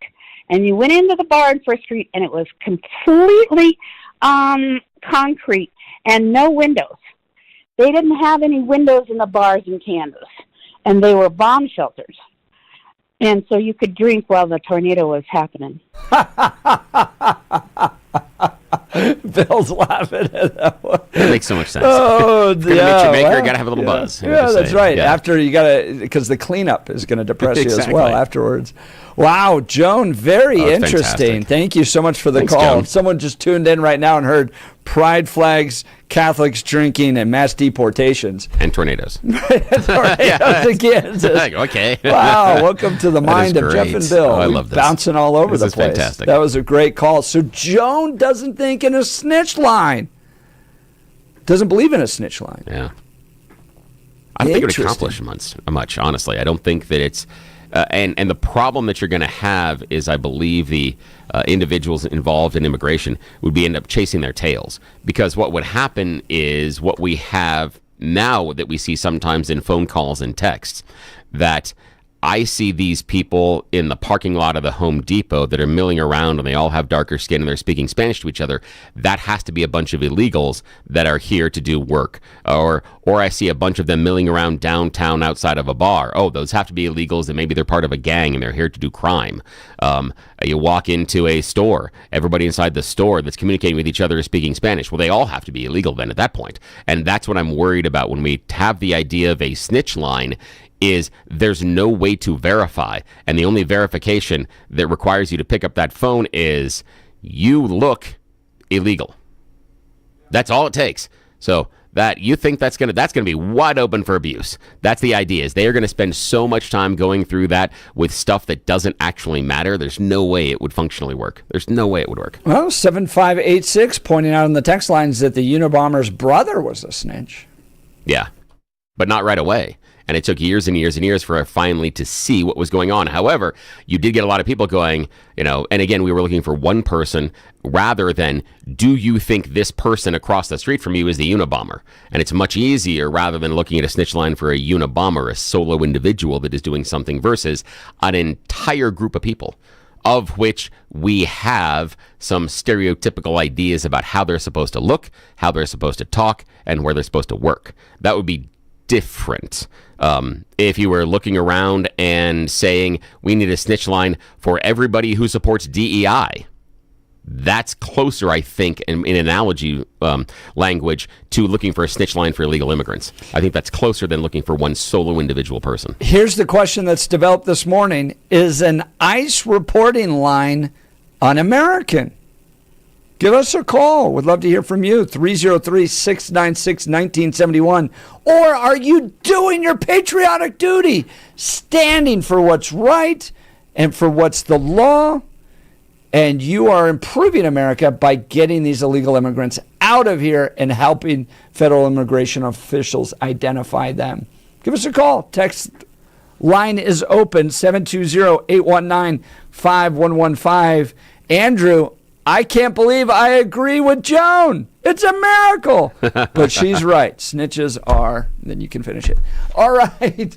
We'll continue. You're listening to The Jeff and Bill Show. This is Denver's talk leader, News Talk 710, KNUS.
Welcome back to the Jeff and Bill Show. Headline of the Denver Post: Colorado bars and restaurants preparing for possibility of ICE inspections. And the question before us is, an ICE reporting line un-American? Well, some traditional conservative listeners are saying, of course, America's not full of snitches. Others saying, no, this is how we help improve our country. These people came here illegally. They broke the law. Joe Biden allowed millions of them in. Heck yeah, put an 800 number there so that people can call ICE and get them out of here. Let's go to the phone lines. Frank, Denver. Good morning, Frank. You're on with Jeff and Bill. Hey, good morning. Yeah, great show this morning. So this progressive belief that, we got to have cheap labor to make our products acceptable to or affordable to everyone is just so much BS. The fact is, we've got tons of people sitting around couch potatoes watching Oprah and The View all day. Why don't we get those people off their butts and go to work? Or better yet, let's keep the Mexicans and send those guys to Mexico. Frank, I got a question for you. I got a question for you. Do you think that's a progressive idea, that everything needs to be made less expensive? Absolutely is. No, I would absolutely say... Absolutely is. Well, the progressives... Hang on. Do you see people that are necessarily what you would consider conservative businesses giving people large raises and bonuses and pensions, or is that more a function of capitalism and the function of business? Because the function of business, you are supposed to produce whatever product or service that you have at the cheapest possible price and sell it for the highest possible price. That means that if you are doing your job as a business owner, you have to keep labor and wages as low as possible. That's just a function of running a business. That's not progressive or conservative, because it would be silly if you start off... No, Frank, you understand this. That this has more to do with the idea of function of business than function of progressive or conservative. The basic tenet of capitalism is that we're all here to maximize our own personal wealth. And how we do that is up to us. It's not up to our government to supply us with cheap labor illegally, and so that I can get tacos for half the price that it would cost me if I just hired some of those people who sat under the bridge all day. But isn't that the reason? Isn't that the reason that we saw manufacturing go overseas? Because it was produced at a better price point. You're missing it again, Billy. No, I'm not. We saw manufacturing go overseas because our politicians, both Democrat and Republican, for the last 50 years, have been being paid off by all these mega corporations. But Frank, I thought this was progressive. How come now we're lumping the Republicans in this? I disagree with you lumping in the idea of the politics as the core belief in this. That's where I think that you've lost it. Billy, you have my empathy for having to be the progressive guy on the show. I realize you're not progressive yourself by your own words, but it's a tough job you have. But here's the thing: is that the fact is, supply and demand and capitalism, you cannot take one thread of it and say that, this is because of capitalism. No, it's not. Even in Russia, where they claim to be communists, which the truth is they're more capitalist than we are, the cost of vodka is determined by the market. Now Russia is not more capitalist than we are. That's not even true at all. That's wrong. I think it actually is true. Depends how you define capitalism and communism. But the thing is, they're planned. I mean, Putin decides those things, but that's okay. Well, Putin and the Politburo, but and it's actually they can do whatever they want to do because we're actually beating their butt in basically everything we do. So let them keep doing what they do. That's fine with me. The thing is that as far as Hispanics go, half my family in California is Hispanics. Hardest working people you ever want to meet, and I'll tell you what, they all voted for Trump, and the reason is because they don't. I should not, as an American or anybody, should not have to look at somebody and say, is he a citizen or is he illegal? And I shouldn't have to do that. Everybody I encounter in during a day should be an American citizen or here legally, I should say. I shouldn't have to second guess it. It's just absurd. And this is what our politicians for the last 40 or 50 years have been doing to us, the garbage they've been selling us. And now comes Trump, and he says, that's garbage. No, we're going to get them out of here. If you're here illegally, you need to go home. And then maybe you can come back legally. There's nothing wrong with legal immigration, but we need to manage our country. And that's what Trump is doing now. He's managing, at least in the beginning of it, he's managing our country. People here that we encounter in our daily lives, shouldn't have to second guess. Are they legal? Are they illegal? No, they should be all legal. And the whole conversation is absurd. And again, my empathy to you, Billy, for having to push that progressive BS. Well, I appreciate it, Frank, and my empathy for you for having to feel that in this world you have to encounter people and judge whether or not they're legal or illegal, rather than judging them as who they are. The fact that you have a filter when you're dealing with everybody and every encounter you have runs through that filter of someone being legal or illegal. That's got to be a heavy burden every day, every time that you interact with anybody. That may not be a burden that necessarily impacts you on a day-to-day basis. But maybe let that go. To Frank's point, though, have our political leaders put us in that position, right? I'm not sure that Frank naturally has to go out there and say, well, I wonder if this person's legal or illegal. But under Joe Biden, when you had anywhere from 8 to 10 million people that came here illegally, did that president now force people into that position where we have to wonder? The weird part is this. The ability to ignore previous administrations. It's not like Joe Biden just opened up the doorways. We had illegal immigration for decades. Yeah. So turning around and saying this is a Biden problem, I disagree with at the jump street. But did our political leaders put us in this position? All right, we'll continue the conversation. You're listening to Jeff and Bill. This is KNUS.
Welcome back to the Jeff and Bill Show. It's 8 a.m. in the Mile High City on this Tuesday, May 27th, 2025. Good morning, Denver, Colorado. You've tuned into the Jeff and Bill Show. News Talk 710 KNUS. The phone lines are hot. We're going to get to one more caller here. And then in a second, Joshua Sharf, fellow with the Independence Institute, is going to join us on this growing scandal with Denver Public Schools quietly racking up millions in off-book debts. You're not going to want to miss this. But the conversation that's spilled into this hour, Colorado bars and restaurants preparing for the possibility of ICE raids and inspections. What is this going to do to the restaurant industry? Is this good? Do you like to see illegal immigrants be deported like this? Would you like to see a hotline that people can call to alert ICE to the existence of illegal immigrants in their communities? Let's go to the phone lines. Mary, Wyoming. Good morning, Mary. You're on with Jeff and Bill. Good morning. Hey, good morning, guys. Welcome back after the weekend. Oh, thanks. Yeah, it's good to hear your voices. I wanted to also say that, do you know the federal government in their onboarding package, they use E-Verify.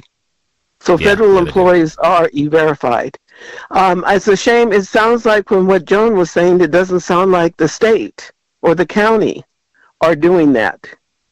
No, I don't think a lot are. I mean, I think the state does, but I'm not sure in counties, county by county. But even individual businesses don't seem to. And what's your opinion of that? Because the whole idea when we rolled out E-Verify was, hey, now there is going to be somewhat of a national database in which you're able to verify whether or not the person that is applying is who they say they are, or whether or not they're legal or illegal in the country. And it was supposed to be that backstop to make sure that the illegal immigrants weren't getting hired at companies, but not many companies use it, nor do they necessarily follow it. What's your impression of how we've dealt with it and how it's been implemented, Mary? I believe it should be enforced, and in the public sector and private sector, and there should be a fine if the employees, if their documentation is not provided. Yeah. I do not believe there should be any snitches. I do believe, though, as they are caught, that they need to be deported. And not all this, they have to have just a criminal record. I'm sorry, if you're illegal, you should not be able to have a job in the country. I also remember right now in that the big and beautiful thing they have, that if you are a couch potato, people were talking about, that they have to have part-time work. I believe those are the people that could go ahead and fill those jobs in businesses, because in order to receive benefits, they're going to have 20 hours of employment. So I believe that's going to be a good pool for the businesses. That's a decent pool, but it's only about 30% of those recipients. So again, 2/3 already are employed, which again is a totally different discussion for another day. The idea that you could have a full-time job and still qualify for Medicare and Medicaid, that's a little scary. But isn't it? I agree. Oh yeah, totally. But it's only 30% of recipients. I think it's a pool, but I'm not sure it's a large enough pool to offset the illegals. But if you pay enough, I mean, I always had problems with the thing that those are jobs that Americans won't do it. We don't want to do it for minimum wage. So in other words, if you pay a decent salary, and I think that there needs to be put on an expectation on businesses about how they have to keep paying these CEOs trillions and trillions of dollars. I believe that needs to be addressed too. That's one of the reasons on why they have to keep raising all the prices to be able to pay those obscene salaries, to CEOs. In other words, because companies need to show a profit, and that reward system, I think, is terribly wrong. Yep, Mary, great call. I appreciate it. Thanks so much. Great to hear from you as well. Hope you had a great weekend. All right, let's now pivot. And Jacqueline, we'll get to you next time. I'm sorry we didn't have time this go around, but I want to get into this article. Denver Public Schools quietly racking up millions in off-book debt. How are they creating these shell corporations and then leasing them back to Denver Public Schools for hundreds of millions of dollars.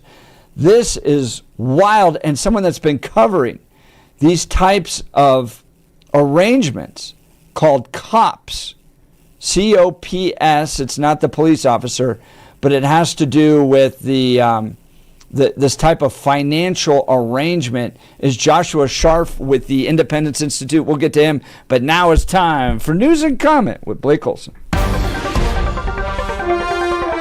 Blake Olson. Blake Olson, News and Comment.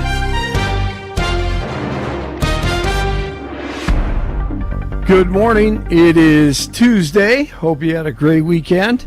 Long weekend. 49, partly cloudy with some fog burning off in Denver. Expecting a high of 74 today. The 7-10 5-day forecast is coming up.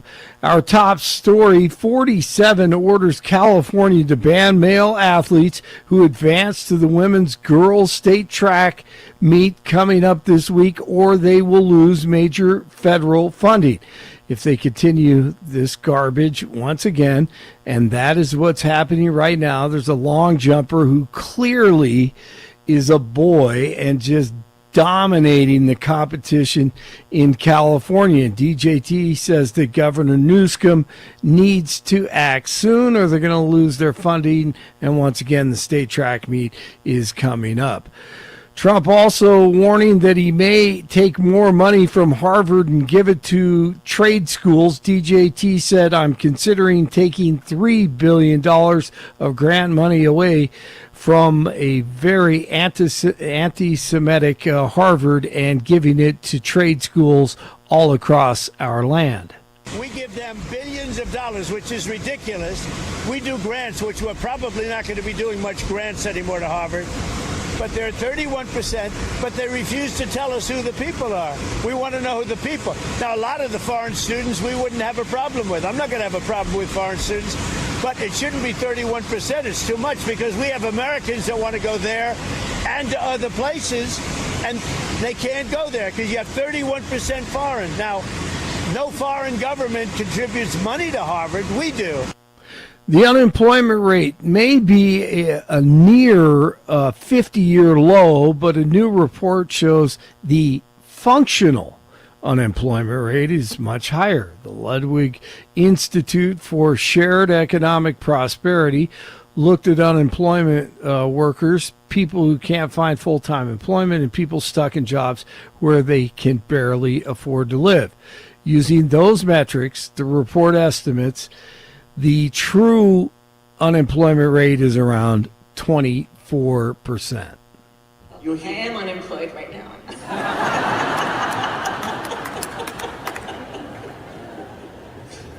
No one must speak truth. And that was Kamala Khan over the weekend, reminding a crowd over that she is unemployed right now. Thank you.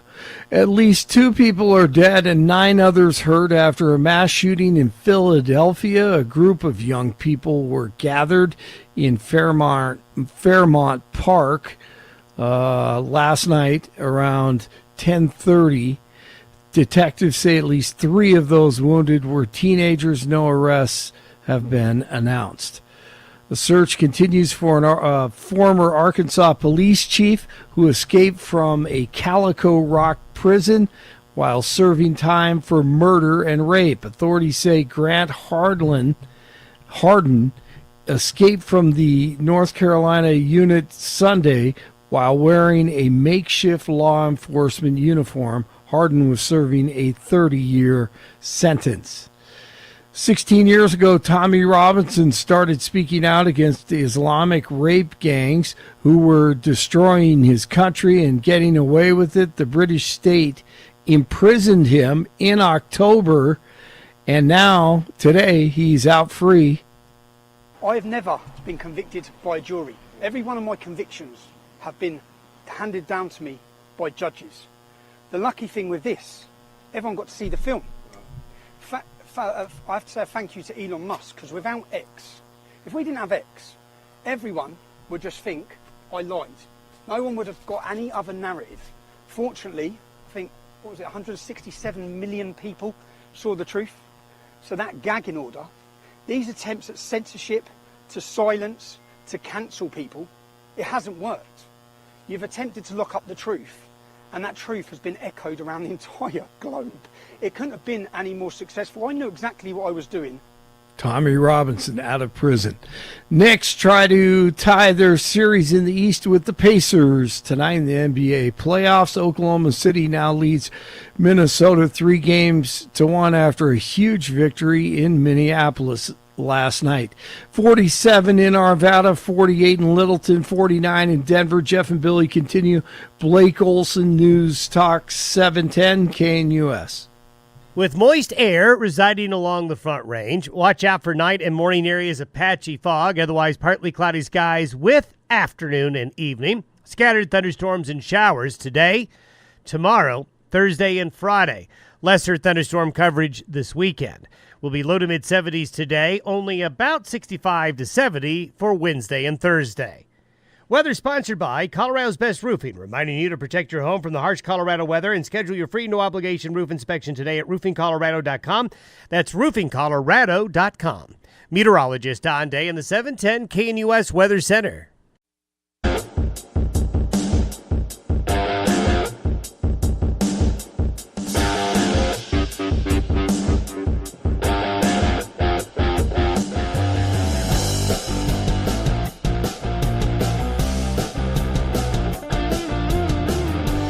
Welcome back to the Jeff and Bill Show. Fascinating article in the Denver Gazette. Denver Public Schools quietly racks up millions in off-the-books debt.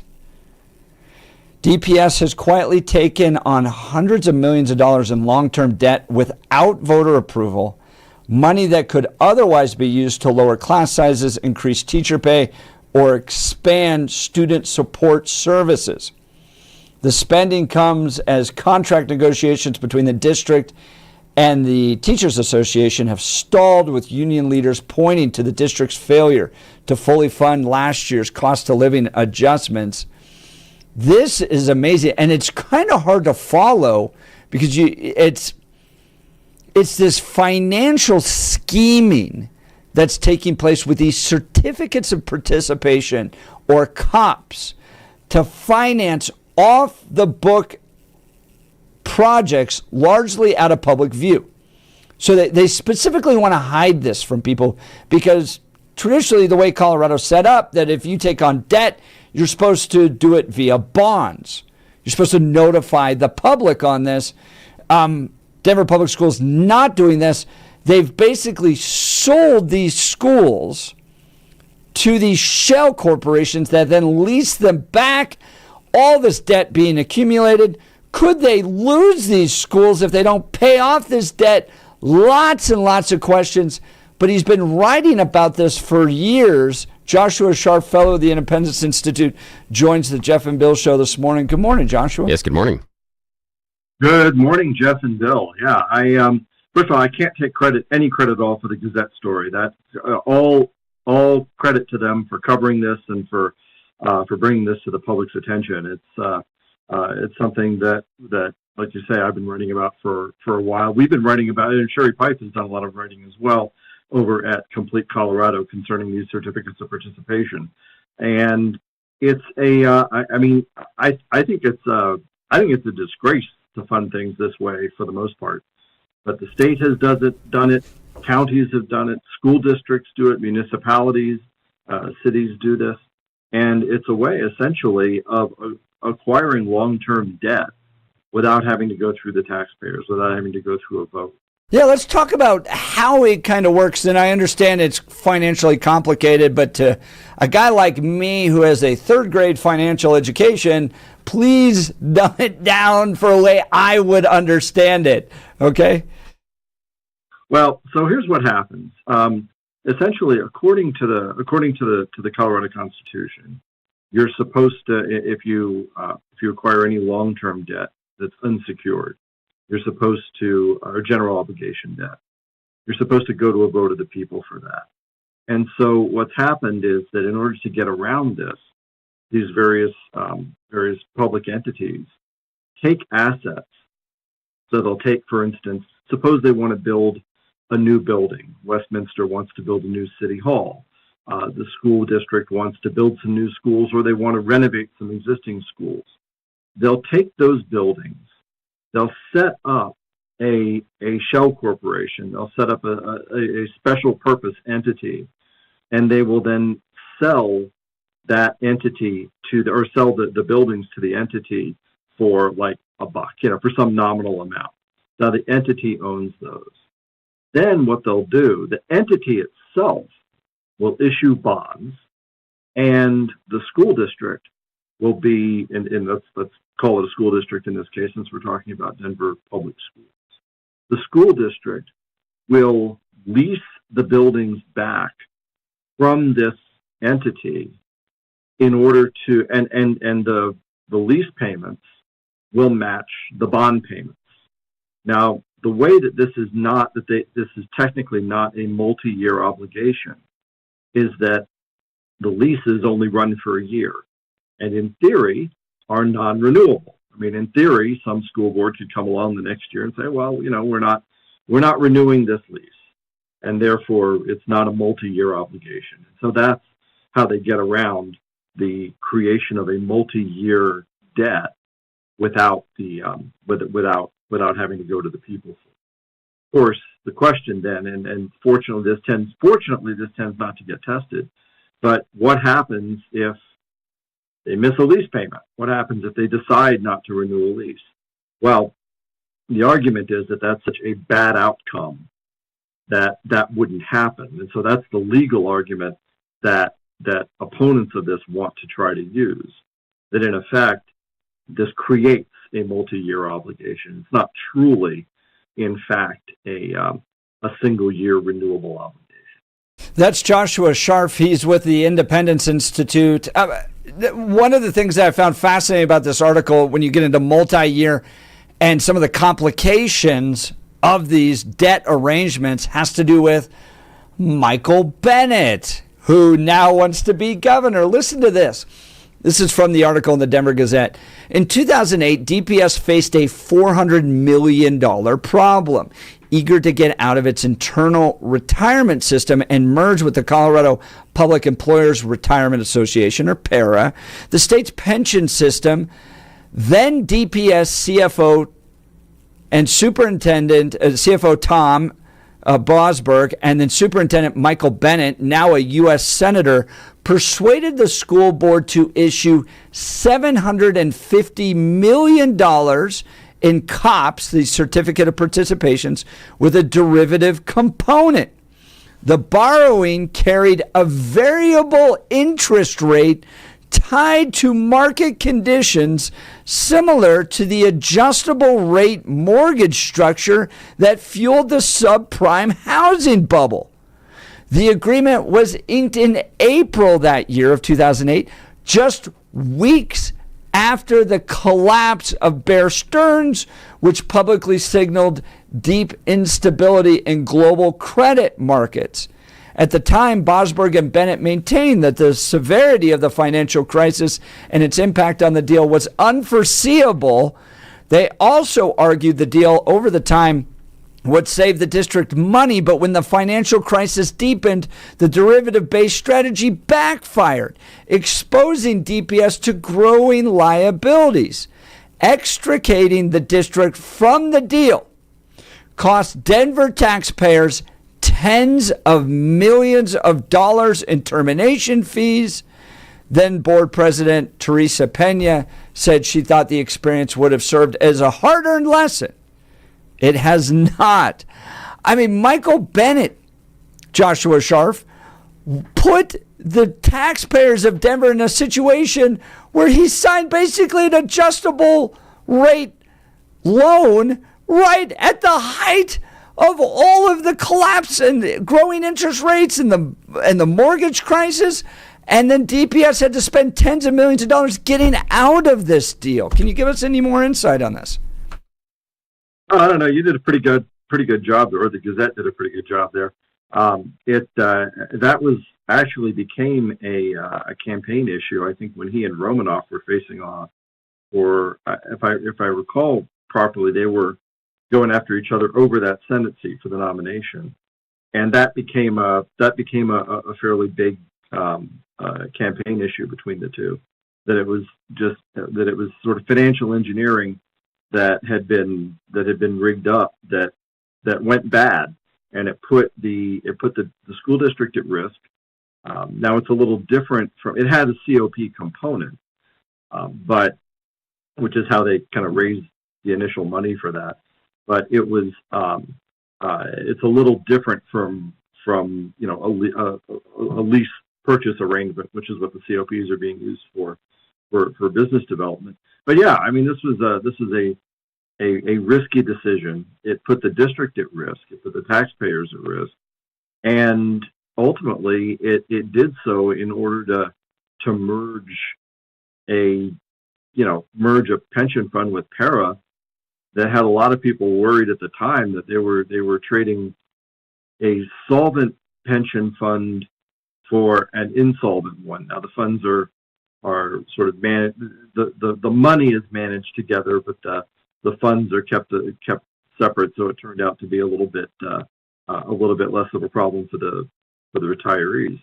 But yeah, I mean, this got a lot of attention at the time, and it turned out to be kind of going to Vegas with the taxpayers' money.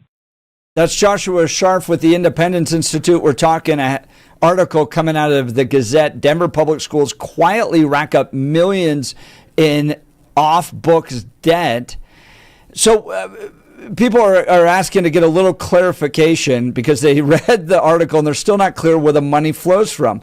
Here's a text message from 5631. The district sells a school building to an entity for cash and then leases it back. Their question is, from where does the buyer get the cash, get its cash to buy the building? And some of these have racked up millions, hundreds of millions of dollars, right? Yeah. So the initial cash they get from issuing the certificates of participation, and those are bonds.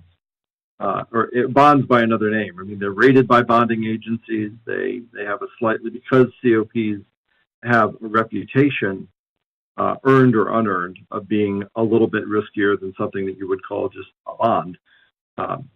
They tend to carry a slightly higher interest rate as a result of that. And so, but that's where the initial money comes from. That goes into and that's the money that's used for whatever improvements they want to make. So that's where the initial cash comes from. It's from selling these certificates of participation, because those are bonds. Right? And an investor. And DPS is saying that they're not debt. They're somehow claiming that these aren't debt, even though they're debt by any other name. That's part of the article's exploring part of the problems with this, right? But is it debt if you sold it to yourself? When they create these shell companies, that's the language they're using, because a shell company isn't necessarily debt. This is the same trick hedge funds have been using for years, but the hedge fund comes in to bleed the company dry and eventually sell off assets at a fraction. This is what they did. This is exactly what they did to Toys R Us. When Toys R Us was taken over, what the hedge fund did that came in is they took all of the land that sat underneath Toys R Us bought the land in which their buildings stood on. It's a great investment because then you don't have rent. All you got is property taxes at that point. So what the investment fund did is they sold the land to themselves. The hedge fund sold the land underneath the Toys R Us to the financial company and the real estate company that they ran. They sold it to themselves at a discount and then turned around and had Toys R Us lease back the property. So now what happened was that Toys R Us accumulated a large debt they never had to begin with. But again, the hedge fund doesn't care about the debt because that helps them sell off the assets later at a song. That's what they needed to do. This is the game. They're just doing the same game the hedge funds do, but they're doing it in public. How you do this as not well as a Denver public school? Yeah, they don't do it well. It's awful. It's absolutely atrocious. Sharf. Yeah. So what's going on here is that they will sell it to this. Remember, the organization that's issuing this, that's issuing the debt, the certificates of participation, are, in theory, again, they can be terminated if something doesn't. That's why they carry a slightly higher interest rate, because in theory they could be terminated as well if the money doesn't come in from the lease. But the lease, the public schools themselves are only technically on the hook for a year-to-year lease. So it's for them, from the public schools' point of view, it's not a multi-year obligation because it's a year-to-year lease back of these buildings. The organization that issues the debt, everyone understands, by the way, that this is what's going on. Everyone understands that the possibility of default exists but is relatively low. And so the rating that the bond rating that the bond rating agencies attach to these bonds, attach to these certificates of participation, is based on the debt rating or the credit rating of the school district, not of the shell company. Yeah, but of course, what drives me crazy in this is, okay, so they're selling this debt to people, right? Like, there are people that are making money off the interest of these certificates of participation that are being paid for at an interest rate by the taxpayers who never signed up or agreed that their money was going to go to these profiteers. Well, I don't know that I would call the bondholders profiteers. Okay, they're buying a securities issue. Right. But I mean, and I don't blame them. But I blame the government, the leaders of DPS that set this up so that taxpayers are paying these, and they never agreed to pay these. Is that right? Am I wrong? Absolutely, and that's the problem. When the school issues a bond issue, the school says, well, we want to have a bond issue in order to do these various improvements. That has to go to a vote of the taxpayer, and it should. It has to go to a vote of the taxpayer because they're issuing multi-year debt, and they should have to vote on that. The Colorado Constitution says that no governmental organization can do that. Now, you can sign a long-term lease, but no government organization can issue unsecured debt without having a vote of the people.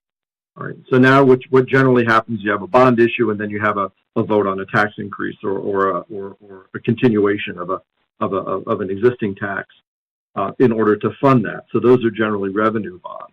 All right. But they still have to go to a vote of the people because you have to secure the revenue. Right. So there's the Tabor aspect. What has happened is that and many of the Western constitutions, the Western state constitutions, have these provisions in them where you can't just issue general obligation debt without a vote of the people for a reason. I mean, the reason is that a lot of states in the 1830s and 1840s got into trouble, ended up essentially defaulting on these obligations they had. And what they also didn't want was, city councils or state governments of very thinly populated states that are depending, say, on mining, and a few people are coming in and they're depending on mining sort of as the basis, for the economy at that point. And what they didn't want was, state governments corruptly selling off these assets or pledging the entire state's economic future to their friends. Right, and so then they didn't want that happening, and this was a safeguard against that. Then Tabor came in and said, well, you also can't have any multi-year obligation, not just general obligation debt, but any multi-year obligation. You can't do that without a vote of the taxpayer. So there are two elements at play here, and my belief is that certificates of participation violate both of those. However, the courts have held otherwise. Back in 2003, there was a case where the court said that this is allowable. This really doesn't go around. They'll use they'll use terms that existed before. Tabor didn't actually redefine these terms, so we use existing terms, and a year-to-year lease does not bind future legislatures, does not bind future city councils or state legislatures to issue the money for those leases. I think that's completely wrong. It completely violates the spirit of what was intended by both the original Constitution and by Tabor. But unfortunately, the courts permit this to happen. Well, and it seems like teachers' unions are getting frustrated too. By the way, we're talking with Joshua Sharf of the Independence Institute, headline out of the Gazette. Denver Public Schools quietly racks up millions in off-book debts. It seems like the teachers' unions are frustrated going, you're having to make these interest payments that are coming out of resources that should be going to the classroom. Is that right? Well, that's what they're saying. I mean, the question is, what is this money actually being used for? If it's being used for physical plant, if it's being used for something, then it may be a legitimate use. I'm not. To me, it's going to be a long time before you see me come down on the same side as the teachers. Joshua Sharf. No, Joshua, I want to go ahead. They have their own representation. I'm more concerned about the taxpayers who are being put on the hook here without being asked, and then have to clean up both messes, right? And oftentimes in public policy, when I see lots of groups getting angry about something, then I'm like, ooh, there's something really stinky going on. I want to ask you, though, about these shell corporations. Who leads these shell corporations? And obviously, as you mentioned, they can sell bonds, I guess, to their friends. So are people, well, I guess, who's buying up this debt? Do you know who's buying up the debt that's coming from these shell corporations? Well, again, let's say a shell corporation that sort of has a bad air to it. It doesn't have to. It's still registered with the SEC. These are traded on the public markets. Sometimes there are private placements done. The city and county, for instance, had a private placement of COPs a few years ago for some tens of millions. But by and large, these are publicly traded securities. They mature at different in different years. They may be they have different tranches. So you might have say 8, 9, 10 different maturities of these, and they're issued and they trade on the public market. You can go to the municipal EMMA.org, EMMA.org, and look them up. You can go and do a search on certificates of participation by Denver, and it'll show you the Denver Public Schools ones. You can see what they trade for. You can own your share of East High School. Now, talk just for a second about since they are variable interest rate, and right now the bond market. They're not. No, they're not necessarily variable. The ones that were dealt with. What's his name? The Michael Bennett put out. Bennett's. Those were variable. That was what created both. But these are fixed interest rates. Okay, then if they're fixed interest rate, what happens to them in the bond market currently when we have upward pressure on bond returns? You're looking at treasury bills being above 5%. What happens to these securities if the interest rate is fixed? Do they become less valuable? Do you see people shedding them? Do they have to goose the interest rate and start paying back more, which again would increase the debt load for the public school system? How do these securities withstand current market pressures where you see bond interest rates rising? Well, if the security's already been issued, then it doesn't really matter. I mean, the security has been issued. The principal has been raised. The coupon is fixed.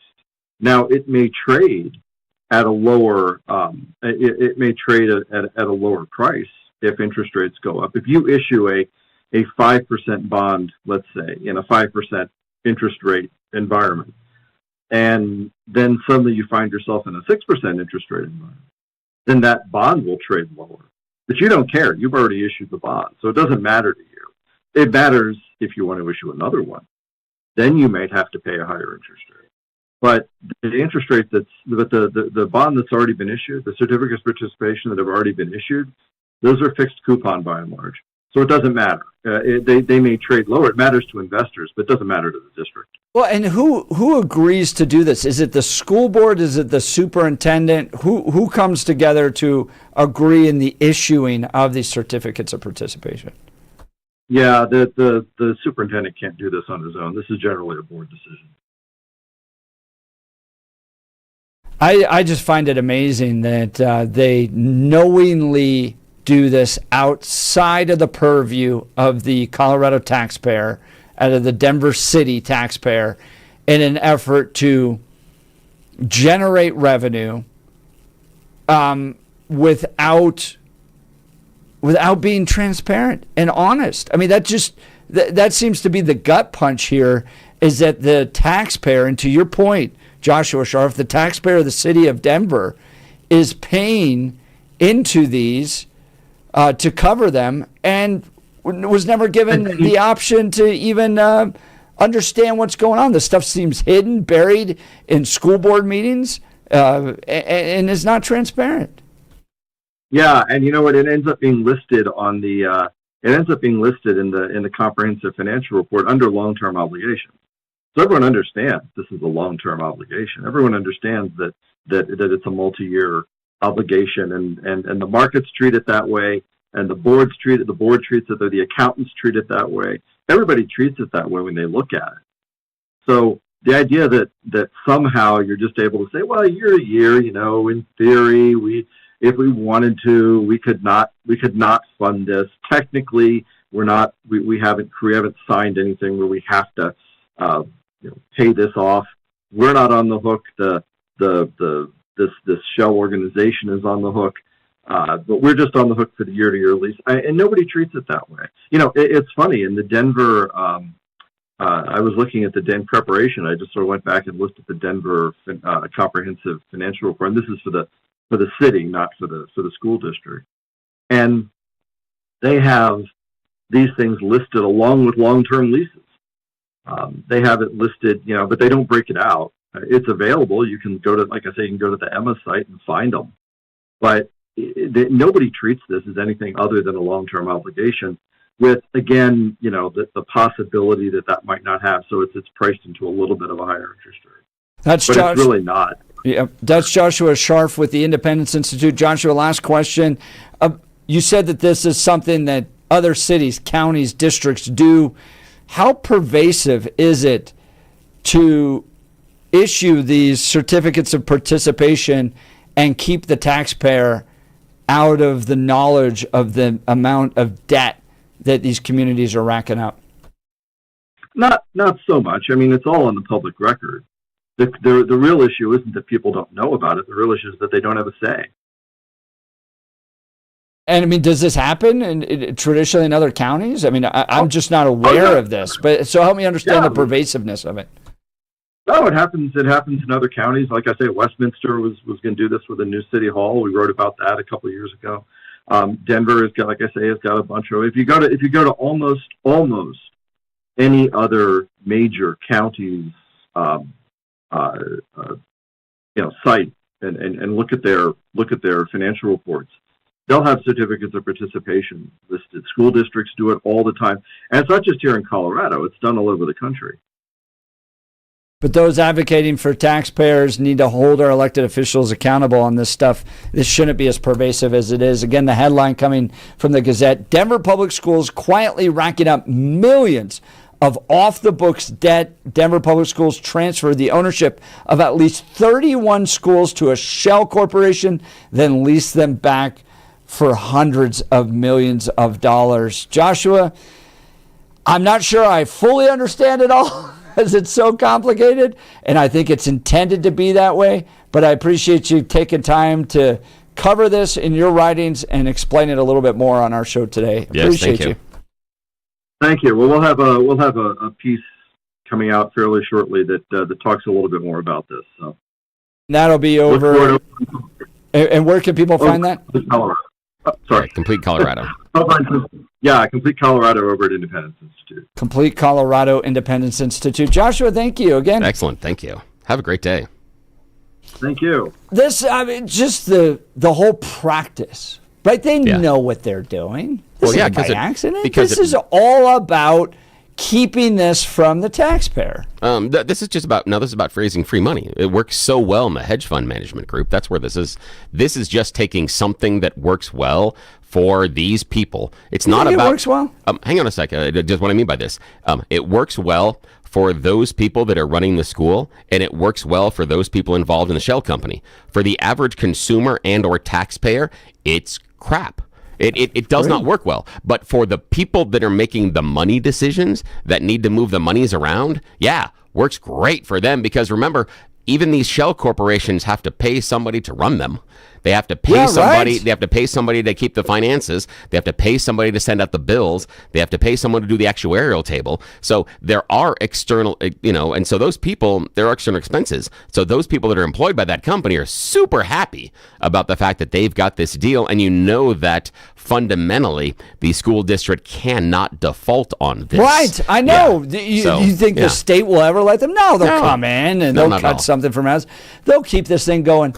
Yeah. Bottom line, I think to the listener out there, and I take pride in my demanding that complicated things be explained down to my level, because I think it helps other people, right? Because I'm having a hard time under this, and I think most people have a hard time with this as well. If you hear the term certificates of participation, you should go, boo, boo, boo, boo, boo. What? Yeah. So you go to your county commissioners, your city councils, you hear the state, you hear your Denver public schools talk about certificates of participation. It's essentially about field day. An offer. Yeah, right. It's an opportunity to finance off the books projects largely out of public view. This allows the accumulation of a lot of debt with regards to Denver public schools, $1 billion. Yeah, and where I was going with Joshua, based on the resale value, is once the bond is bought, then the interest rate is fixed. But there is a secondary market, and these things will be traded a number of times on the secondary market. And the issue being that once interest rates rise above where you bought it, your bond is worth less because you're getting less. And so the idea being, let's say that you get 2% on this bond, but functionally now, based on interest rates, they're now offering 3.5% on the same investment. Now, your 2% investment is going to earn less money than you can at 3.5%. So what you got to do is you got to try to either get into those 3.5% bonds, which means you have to sell your 2% bond at a loss. So the money that you spent on your original bond, or you have to be happy understanding that the investment you made, that 2% bond, when it matures, is not going to make as much money as Jim, who's sitting across from you, who invested the exact same amount of money, but in a different bond is going to make more money. So at the end, Jim has more money than you do, and if you're investing in the bonds, you want more of the monies. So that's where it is. So you have to go out and sell your bond or your certificate of participation at a loss. So if you bought it for $1,000, now in order to get to that 3.5% return, you've got to figure out what a 3.5% is on that original $1,000. So you're probably selling your thing at about $850. So you've lost that money as an investment in order to turn around. So that's where the problem comes. But again, we're talking about securities on our schools. I keep going back. That's the crazy part about this. East High School? We're dealing with this as if we are funding a startup, as if we are buying shares of Apple. It's not the same thing. That's the part that's scary at the core. We're so over time on this. We're screwed. All right, we've got to go. We'll be right back. Yeah, welcome to all your commercials. Feel free to give us a call. 303-696-1971 and buy your share of East High School. You're listening to the Jeff and Bill School. Denver's Talk Leader News School. I love that. Denver's Talk Leader News Talk 710. Where are we? Are we in school? 710 KNUS.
Welcome back to the Jeff and Bill Show. Denver Public Schools quietly racking up millions in off-book debt. DPS has transferred. Do you know this?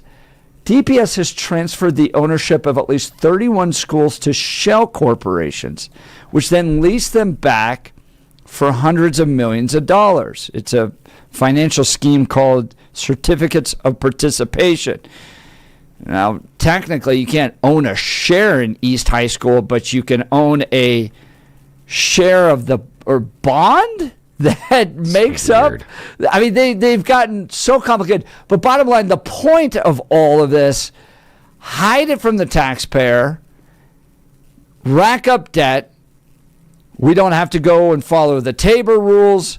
And what's wild to me is you have 31 Denver public schools, Bill, not owned by Denver Public Schools. Yeah, this is a weird one. Owned by these shell corporations that are connected. I just hate, this is what, when government gets like this, it drives me absolutely up the wall. This is an inelegant analogy, but to understand the pain that Jeff is talking about, imagine if your significant other took out a mortgage or a second mortgage on your home and didn't tell you. That is a debt you're responsible for that you didn't agree to. That's the bottom line in this scheme. It's a debt taxpayers are responsible for that they didn't get a chance to sign up for nor negotiate terms. You wouldn't do it in your own personal life. Why in the hell are we allowing the schools to do it? But let's go to the phones. Yeah, let's go to the phone lines. Mark Aurora. Good morning, Mark. You're on with Jeff and Bill. Well, my question was, if somebody else owns the school, are they liable for what happens at that school, such as a school shooting? Dude, I hadn't thought about but that. Here's the thing. I think the people that run these shell corporations are like members of DPS. Yeah, but, So I think Mark has an interesting idea there, Mark, because what you're talking about is if they're not necessarily part of the school district per se, do they not necessarily have that same umbrella of immunity? Because this is a company then that would be responsible for the building, and if they determined that the building wasn't safe for X, Y, or Z, I can see a couple of lawyers could take that case up and press this, especially if the idea that the building wasn't quote-unquote secure for the students or the people participating inside. Yeah, there might be something there, man, especially with something environmental as well. If it's something like, let's just say, lead in the water no or air anything like that. conditioning. Yep, asbestos, stuff like that, man. Yeah, interesting. That's an interesting way to take it. But yeah, I think you got something there. I mean, it gives lawyers somebody else to go after. Yes, it does. And they're filthy rich. Oh, yes, they have yes, deep, it does. deep pockets. I mean, this is the Berkshire Hathaways. This is the Black Rocks. They're the ones that own this sort of stuff. Yeah, they're the ones that do this. This is So this is their are playbook, man. You're schools exactly then right. de facto privatized? And does Michael Bennett own any of this? How many cops does he own? Good question. Good question, because he could get derivatives off of the idea that he's involved in. Oh, He yeah, was the that's director of the interesting. schools too, or director of Denver Public Schools or something. Yeah. That's how he found his way to Denver. If he could write a big enough check for those bonds, he could make the interest on that, knowing that the school district would have to pay it back. So, oh, geez, yeah. Oh my God, this could be real dirty. Yeah, but again, you're taking out a loan against yourself that you know that the taxpayers are going to have to pay back. Yeah, that would be a really super safe investment. But again, you're making money off the back of the taxpayers on a loan they never agreed to. Yeah, I can see him doing that. Absolutely. Well, see, if a school, that's the other thing. If a school just becomes an idea, and they could go virtual and they could walk away from the school, the building. Yeah. So there's that. There's that at the end of the year.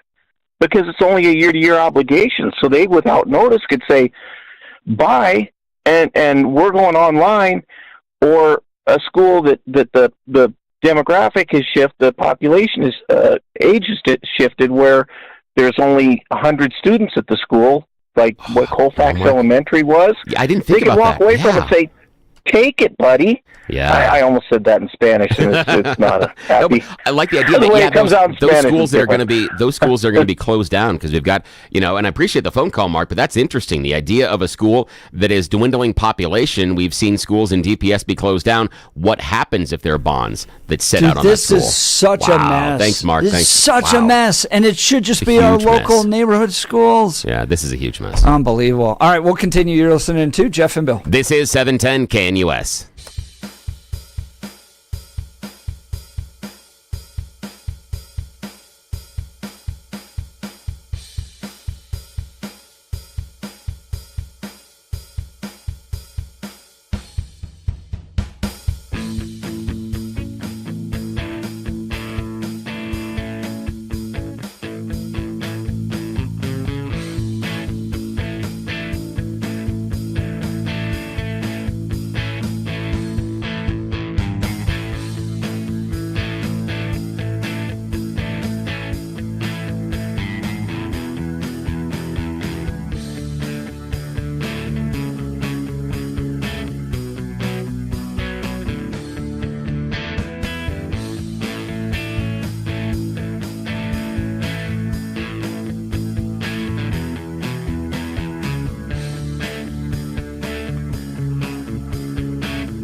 It's 9 a.m. in the Mile High City on this Tuesday, May 27th, 2025. Good morning, Denver, Colorado. You've tuned into the Jeff and Bill Show. News Talk 710 KNUS. I'm your co-host, Jeff Hunt, along with Bill Thorpe, bringing you the freshest insights and hottest takes from the right, left, and center. Colorado's blue, America's red. It all meets right here on the Jeff and Bill Show, where you're invited to be a part of the conversation. Give us a call at 303-696-1971.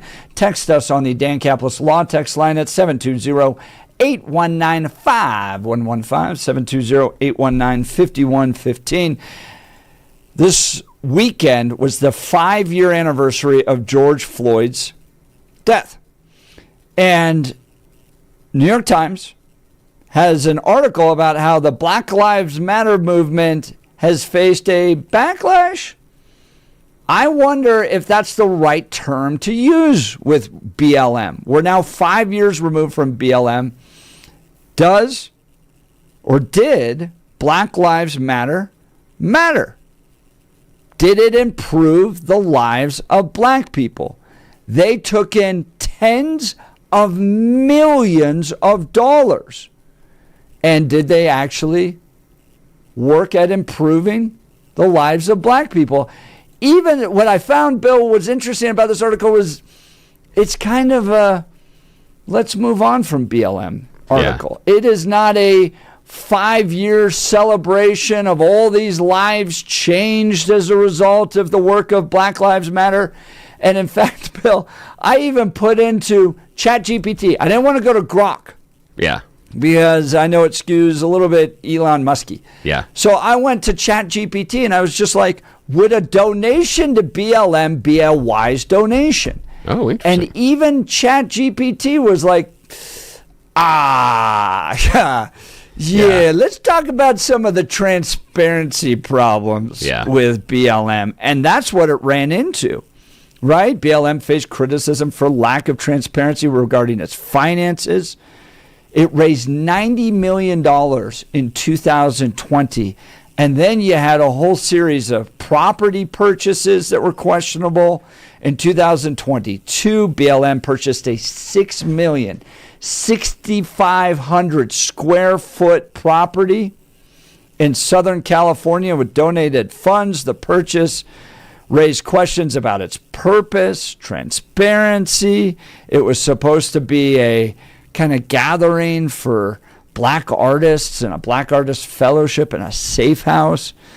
But people were wondering what $6 million property in California was being used for.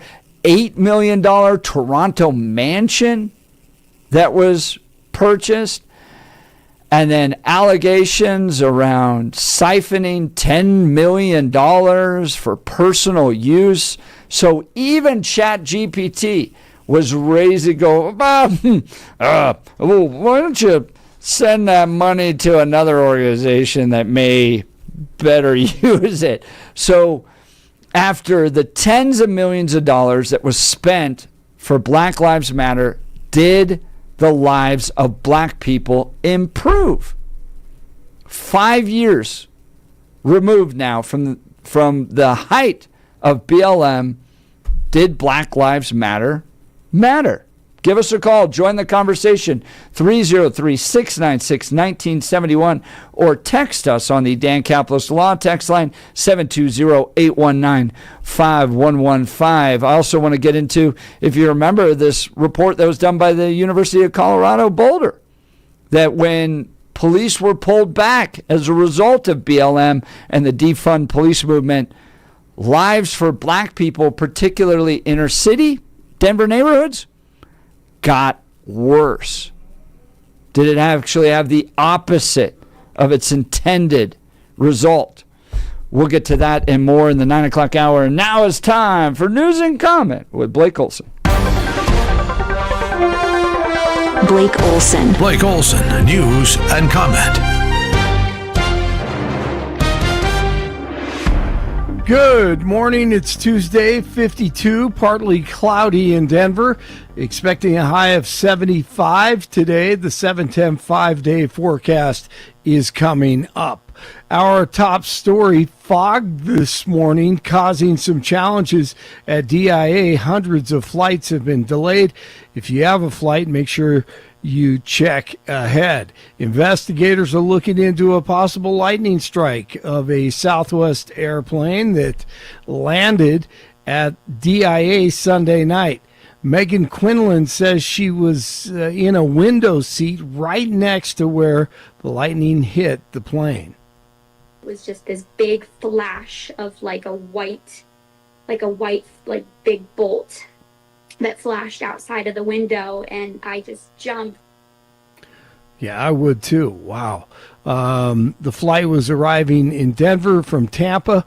Other passengers described a loud noise and bright flash that startled everyone on board. Emergency crews responded as a part of a standard protocol, though no injuries were reported. Southwest says the plane has been taken out of service for inspection. I think it's a disgrace to fund things this way for the most part. But the state has done it, counties have done it, school districts do it, municipalities, cities do this. Joshua Sharf, fellow at the Independence Institute, he doesn't like what Denver Public Schools has done regarding debt, quietly taking on hundreds of millions of dollars in long-term debt without voter approval, money that could have helped students and teachers possibly. And it's a way, essentially, of acquiring long-term debt without having to go through the taxpayers, without having to go through a vote.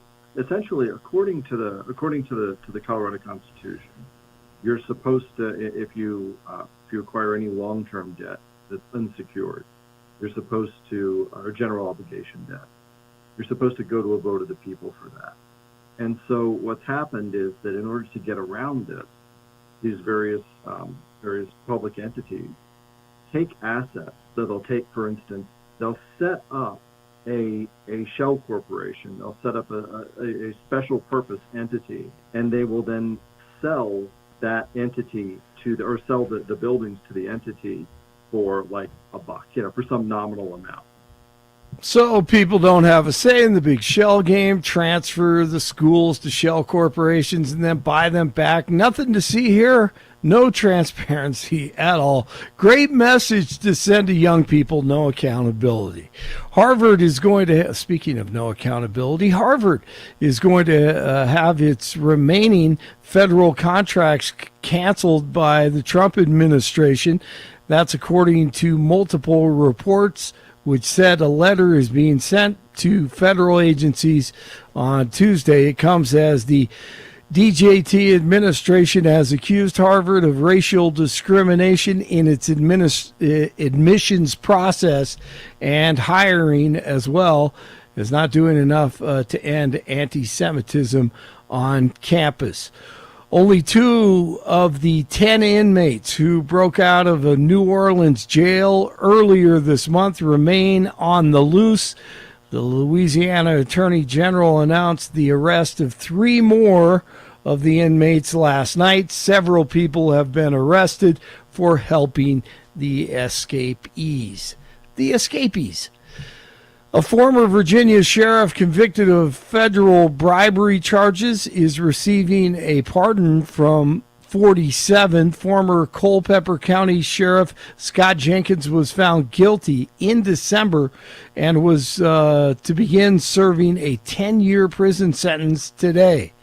The president said Jenkins and his family have been, quote, dragged through hell by a corrupt and weaponized Biden DOJ. 49 in Arvada, 50 in Littleton, 52 in Denver. Tonight, the Knicks try to tie their series with the Pacers, and the T-Wolves fall to the Thunder last night. It heads back to Oklahoma City in the Western Conference Finals. Jeff and Billy continue. Blake Olson, News Talk 710 KNUS. With moist air residing along the Front Range, watch out for night and morning areas of patchy fog, otherwise partly cloudy skies with afternoon and evening. Scattered thunderstorms and showers today, tomorrow, Thursday, and Friday. Lesser thunderstorm coverage this weekend. Will be low to mid 70s today, only about 65 to 70 for Wednesday and Thursday. Weather sponsored by Colorado's Best Roofing, reminding you to protect your home from the harsh Colorado weather and schedule your free no-obligation roof inspection today at roofingcolorado.com. That's roofingcolorado.com. Meteorologist Don Day in the 710 KNUS Weather Center.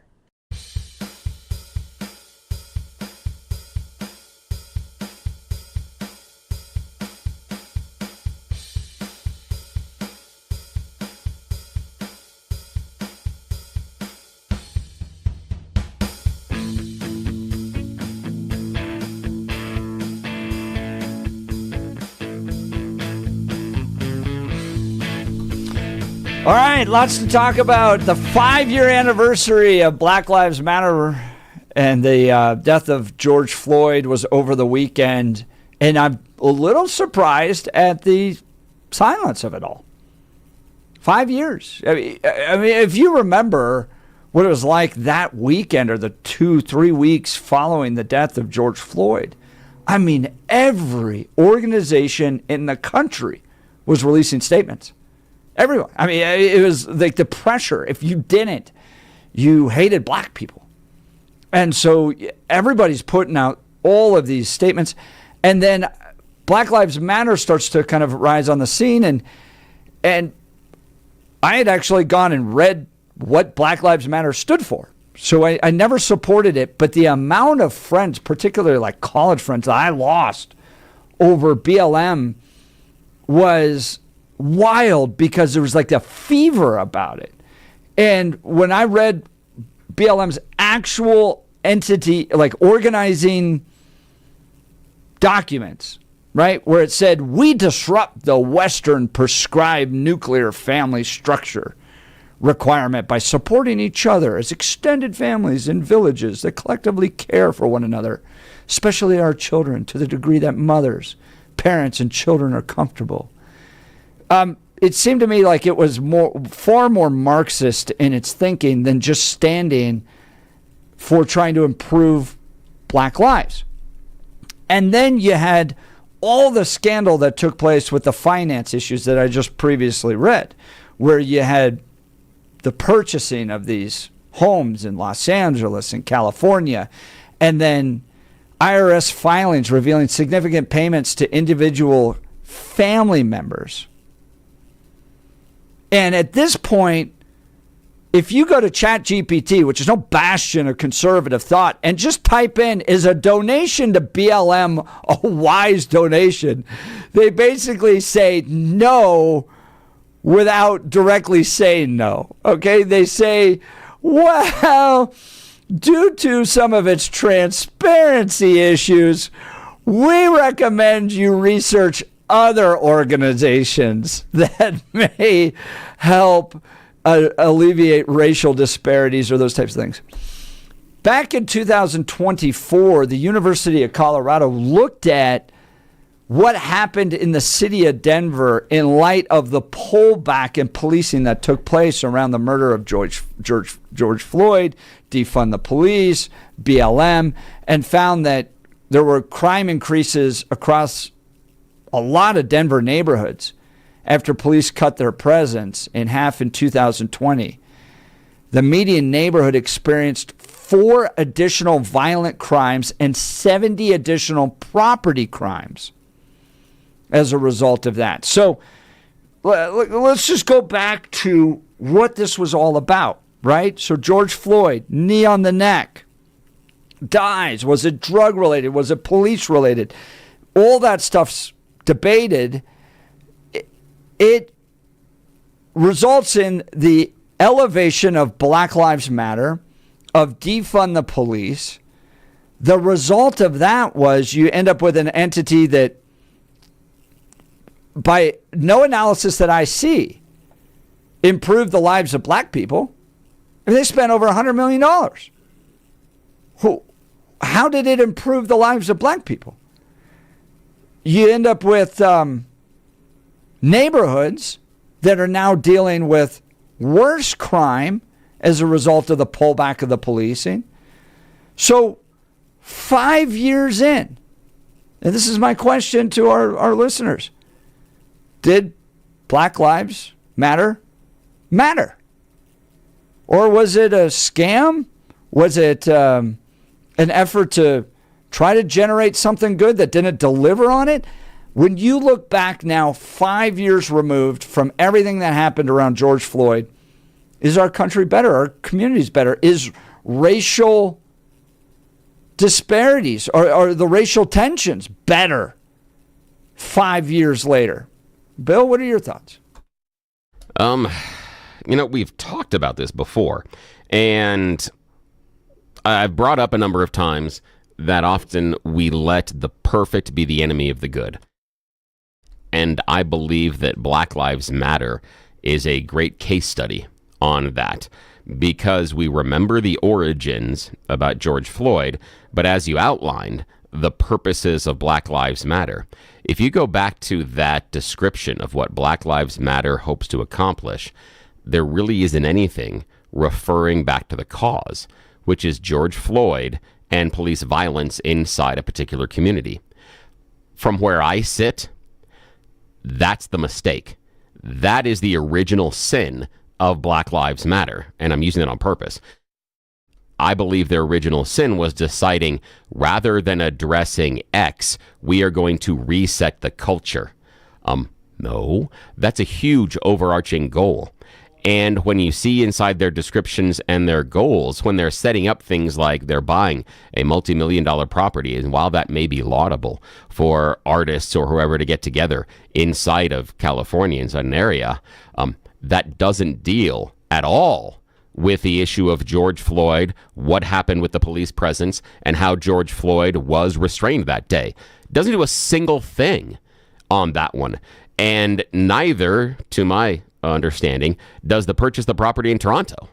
That's where I believe that Black Lives Matter lost their way. They let the perfect be the enemy of the good, rather than standing by the issue that everybody was behind at the moment, which was maybe when we approach certain segments of our population, we don't assume they're first criminals.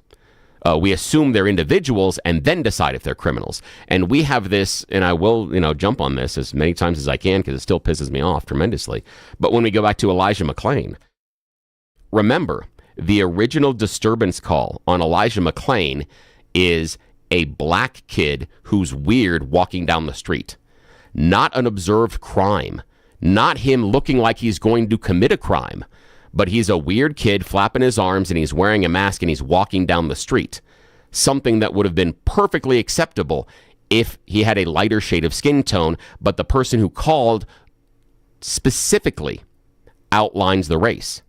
And when Elijah is confronted, they ask him and confront him as if he is a criminal. They confront him as if he's doing something wrong. There's an issue.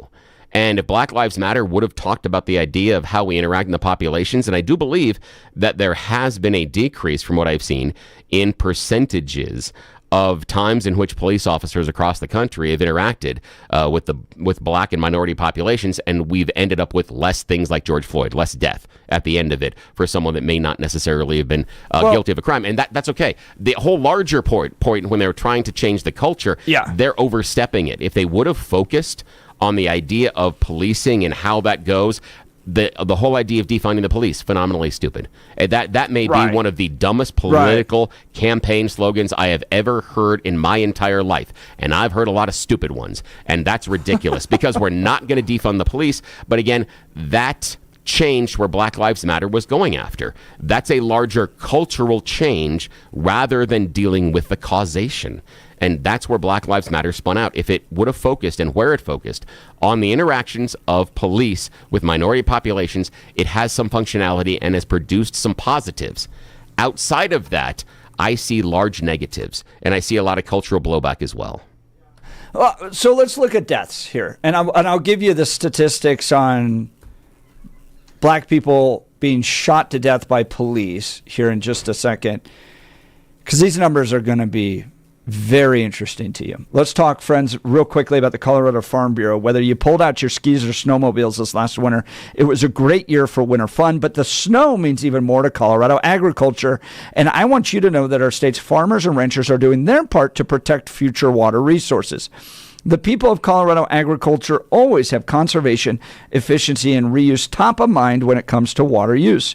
As the metro area continues to grow, Colorado Farm Bureau leads talks with state policymakers about preserving water for all areas of the state as pressure on the water system grows.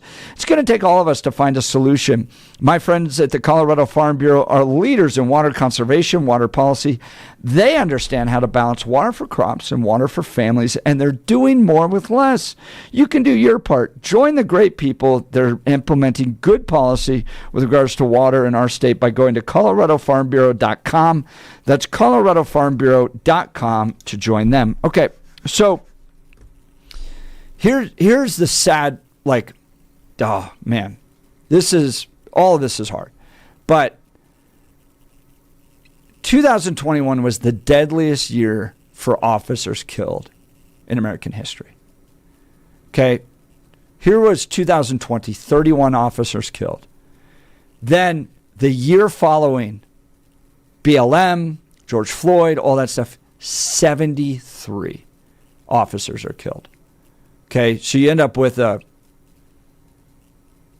obviously not all of it's tied directly to the response, but holy cow, that's like a twofold increase in the number of officers killed the year following the rise of BLM.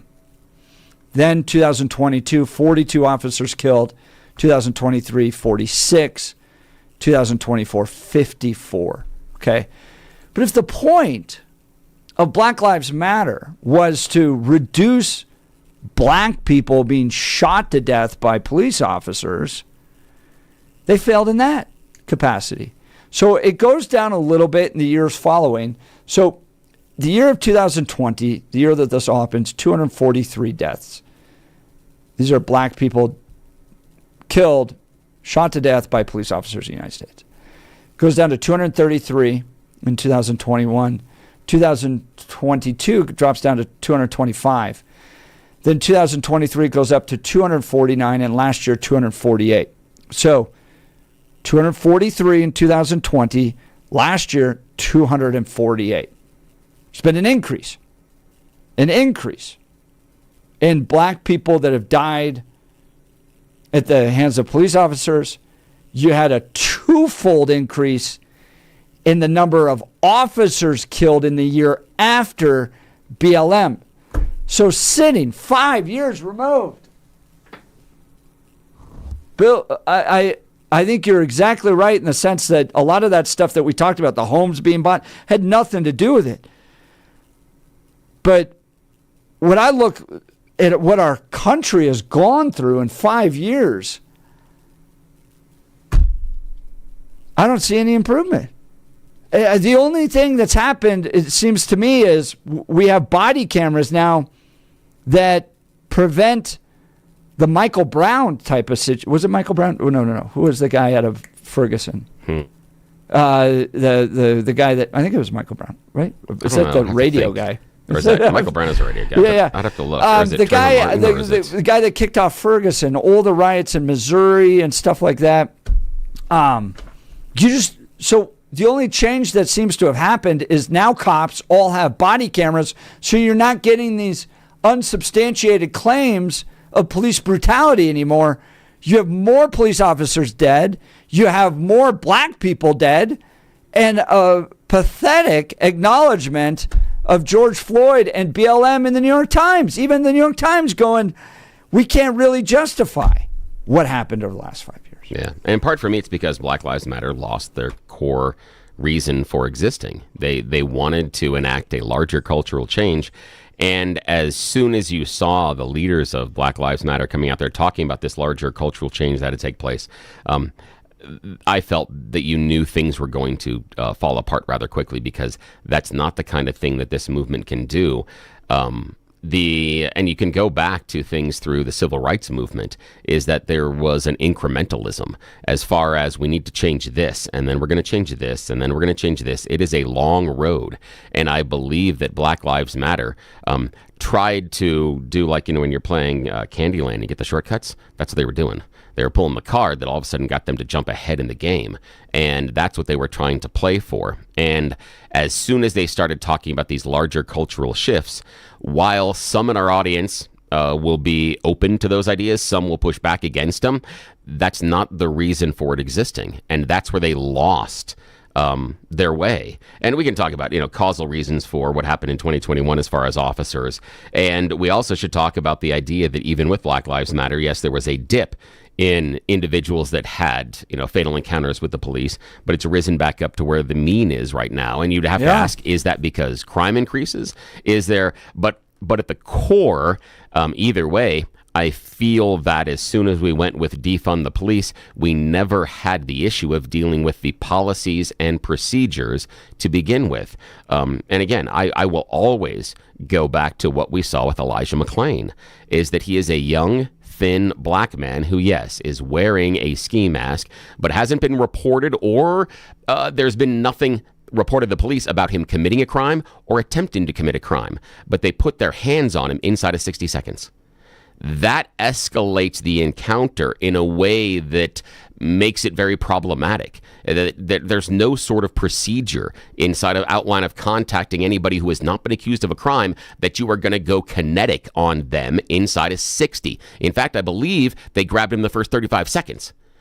That's nuts. Think about if you're walking down the street today and a police officer comes over and asks you where you're going, what are you doing, and within a minute grabs you and tells you what to do, how you would react. So this to me was more about the policies, procedures, and training. And if Black Lives Matter would have focused on that, if they would have focused on, they need to, they go after the idea of this is one of the most difficult jobs in the world, and we need to make sure that the people that are there protecting the individuals in our communities also don't become a threat to other individuals because of whatever you want to say, talk about. That's it. But as soon as they went larger, it sucks. Approach, because I think that would have been received a lot better, right? Because I don't think people in our country want to see anybody die. Yeah. But, imagine Black Lives. Oh, I'm sorry. Go ahead. But no. But instead, you had weeks, you had an entire summer burning cities down. Yeah.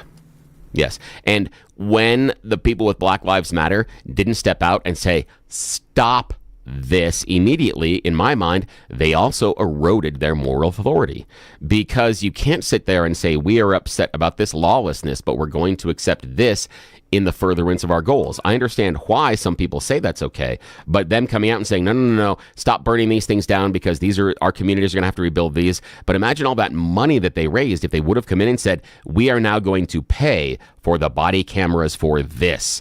We are now going to pay for extra training for this. Rather than defunding the police, what if they would have used that money to fund the police, but in a direction they were looking at? Let's retrain these people based on how they interact with this population, and we will pay for it. That's a different conversation. That's better than Kamala Harris saying we're going to pay your bail to get you out, you rioters. Hell yeah. All right. We're talking the 5-year anniversary of George Floyd. BLM goes by in a whimper. Is that because BLM failed? Let's phone lines are open. Give us a call, 303-696-1971. Text us on the Dan Caplis Law text line at 720-819-5115. Let's talk our friends at Mountain High Appliance. Memorial Day savings still going on. You can give them a call here. They've got a few more days of this. Don't miss out. Perfect time to upgrade your kitchen or start that remodel you've been dreaming about. Right now, Mountain High Appliance, you can save up to $3,800 on stunning cafe appliances featuring customizable hardwood and bold show-stopping finishes. Take advantage of these limited time offers. Again, this wraps up June 4th. So you got till next week. Get on it this weekend for sure. Go to Mountain High Appliance. Take advantage of limited time offers. When you think appliances, think locally owned. Mountain High Appliance. All right, well, we've got phone calls coming in. Join the conversation. You're listening to The Jeff and Bill Show. This is Denver's Talk Leader, News Talk 710 KNUS.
Welcome back to the Jeff and Bill Show. BLM, George Floyd, all goes by its 5-year anniversary with a bit of a whimper. New York Times even kind of, I don't know, I guess deflecting the actual impact BLM has made. ChatGPT, when I asked it, is it wise to donate to BLM, going, we can't say nope, because I don't want to deal with the political ramifications, but we strongly recommend that due to financial transparency issues that you may look elsewhere. Yeah, I went and I looked just out of curiosity during the previous break just to see what some of the international reporting has been doing. And I went and looked specifically at BBC and Deutsche Welle. And they're both like, that same thing. They were like, well, kind of mixed messages. Yeah. So right. It was exactly what you've been saying. Yeah. Well, let's go to the phone lines. 5 years removed from George Floyd and BLM. What do you think? Nick, Denver, you're on with Jeff and Bill. Morning. Thank you very much. I come from a kind of a libertarian point of view that most government procedures are, shall we say, suspect and need to be double-checked. And as far as the city and county of Denver is concerned, we need to do a doge on them. The problem is this is a one-party state, and the Democrats will completely sabotage or torpedo any effort for any kind of accountability. And I don't know how you do that in a one-party state. But there's what you were talking about in the Denver public school system is probably just the tip of the iceberg of what's really going on. No, and Nick, to your point, when you end up with total one-party dominance, particularly when it's Democrat, you end up with a lot of corruption because they're not cutting government, they're growing government, and that funding often goes to friends, family members. So part of the BLM critique was you had money going to their friends, all that stuff. Look at what happened with Ian Silveri in Jefferson County. His wife is a member of Congress. They're all friends with county commissioners, and lo and behold, dude gets a $300,000 contract. Now, I'm not saying that there's direct corruption there, but when you're the spouse of an elected official getting a $300,000 contract, and I believe in that case, there was somebody else offered to do it lower, and they paid even at a higher rate. A lot of sus, as the kids say. Lots of sus.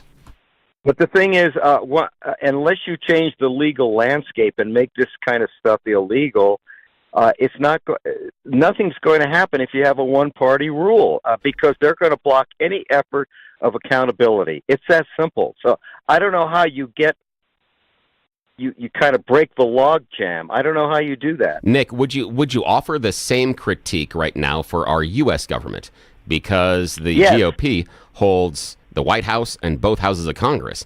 Is that one-party rule? Would you offer the same critique? Well, but the thing is, the one-party rule only extends to the next election, and their one-party rule, if you want to call it that, is short-lived. Where it seems like on the state level and on the municipal level, it just goes on forever. That's fair. That's absolutely fair. Now, I want to go back to when you're talking about Doge. I appreciate what you want as far as auditing of the federal government, and I don't think they do that enough. But do you think that Doge is necessarily the right way to go about it? And the critique I've got is that what Doge has been doing isn't anything close to a regular audit. And remember, we were promised $2 trillion in cuts, and by the most generous estimation right now, it's about $160 billion, which is like 8% of what was originally promised. Is that something, or can we go more with regular audits? Because the Pentagon doesn't want to audit itself ever. I personally believe you should have regular audits on a yearly basis, but that has not happened. So when Doge started, what I think the problem there was that the Republicans have a very slim majority, and there's a midterm election coming up, and politics always comes into play. So they had to back off on a lot of the cuts because the votes weren't there. I mean, the Republicans have a majority in the Congress, but very, very slim. Very slim. Elon, to that point, Elon Musk has expressed a lot of frustration on X over the weekend that these cuts aren't being made permanent. In fact, he's at this point kind of backing away from politics. Well, because I think at the core, Elon didn't understand how this goes. He thought he could come in and run this as a business, and the president is not the CEO of America. It's just not how the structure is set up, unfortunately. No, but we need to change it because billions and we are $37 trillion in the hole, and I think you will agree that the biggest issue facing this country is a financial collapse, because no country in world history has racked up this kind of debt. And as a matter of fact, that's how Adolf Hitler came to power. The Germans couldn't pay back the reparations that they were forced to pay to the French primarily during World War I, because the Germans got blamed for World War I, even though everybody was to blame. And they went bankrupt, and the German government just started printing money to pay their bills, and the rest, of course, is history. Yeah, but also remember on the other side, we've created more millionaires and billionaires in this previous 15 years than has ever been seen in the history of the planet, and that's in America. So there is this dichotomy between this claim that our country is going bankrupt and we're rushing towards this precipice, while at the same time that everybody at the top end of the earning income is getting rich beyond anything else we've seen on this planet, save the Gilded Age with the Rockefellers and their ilk. Well, I just find it interesting that just to digress from a little history, the income tax was billed as a way to tax the rich during the Gilded Age because they're not paying their fair share. Yeah. But the income tax has gotten so complicated. The exact opposite has happened. The rich who have the resources can finagle their way through the system, and the regular people get to pay whatever they have to pay.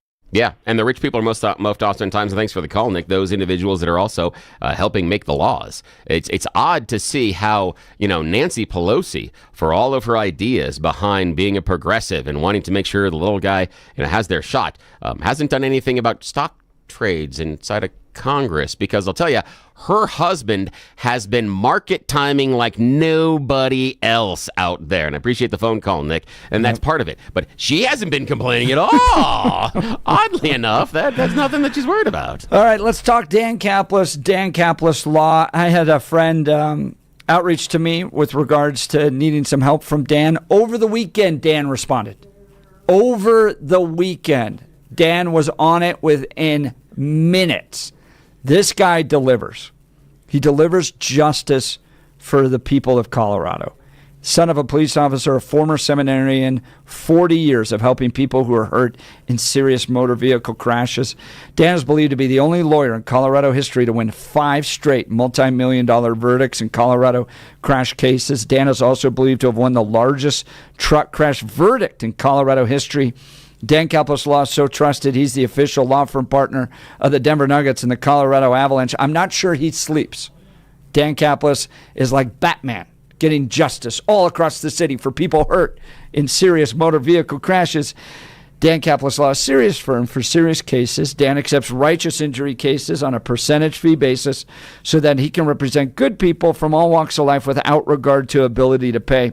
So if you need Dan's help, give him a call.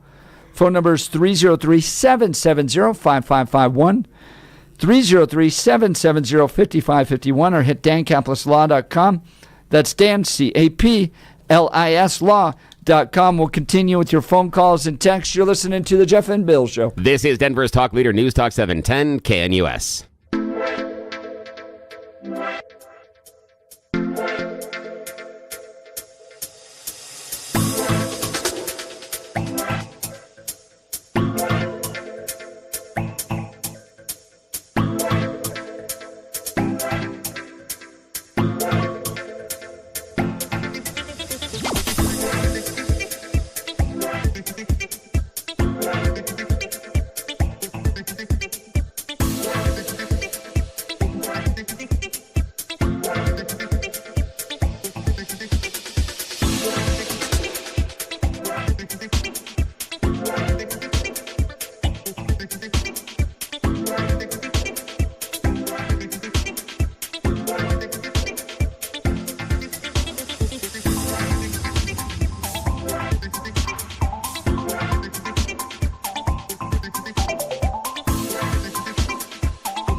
Welcome back to the Jeff and Bill Show. 5 years after George Floyd's death, BLM movement, essentially nowhere to be found. You have more black people dying by police. You have more crime in black neighborhoods. You have more police dead. You had financial fraud. Did Black Lives Matter? Now, Bill, I want to ask you this question as we kind of pivot on this issue here. Do you think that the policing has improved in 5 years? Oh, yes and no. I think that there are aspects of it that have improved, but I also think that there are some aspects that have made things more difficult. Is where I think that Black Lives Matter failed is it created and highlighted, in my mind, an adversarial relationship rather than trying to bring two sides together. And rather than understanding and having the people on the BLM side saying, hey, when we have our members of our community and when we're interacting with law enforcement, these are the things that are going bad. And law enforcement coming to the table and saying, well, here's sometimes why we walk into these situations with some of these preconceived notions and we should be working on that. And a conversation between the two, but it never was. It became Black Lives Matter screaming at the police, especially the idea of defunding them. And where I think some of that unintended consequences come from is you saw the pullback of policing in certain areas, and you outlined them very eloquently earlier in the hour about some of the negative consequences. And the idea of pulling back the police presence, dumb. But changing how the police interact with the community, now you've got a positive, but Black Lives Matter never focused on that. They focused on blame, they focused on accusations, and again, maybe the absolute dumbest slogan that I have come across in politics or anything in my entire life is defund the police. That was moronic. In fact, I was working, I believe it was Peter Boyles at the time, and when that came out behind the scenes, I'm like, oh, BLM's over. That's done, because that message is so counterintuitive to, one, what a community needs, two, counterintuitive to getting any results. Because, well, we're going to pull that money and do what? Those people that are involved in law enforcement, even if we're changing it, need to be there. You saw the people that we're going to have that community patrol members and blah, blah, blah, go on. Fine. Again, admirable in certain instances, like maybe domestic violence or certain community issues, but they need to be connected to the police department. They need to be an outgrowth of the police department, not separate. An alternative. It's not an alternative way of policing. It's a way of understanding how to interact with the community. And someone that comes from the Panhandle in Florida will tell you it's different policing there than it is in Weld County, than it is in the major metro like Chicago or Seattle. All of those places require different forms of policing and different ways of interacting with the community. That's fair because all the businesses there also require the same thing. All the schools require something different. So that's fair. It's the idea that Black Lives Matter for me went after is, the one size fit all. And I don't think that necessarily overarching that anything's really at the core been improved. We've had little gains, but we've also had losses. And it's awful. And now I believe the BLM movement has become so much of a piñata for so many other things that it doesn't have any real currency inside of our country right now. The same thing with DEI. I think DEI programs will come back, but they won't be called DEI because that no longer has any currency. Well, it's been a great conversation. If you missed any of it, go to 710knus.com. 710knus.com to download the podcast. Can listen there. We're back. Jeff and Bill, we want you to be back as well. Feel free to give us a call in the days ahead. You've been listening to The Jeff and Bill Show. 710 KNUS.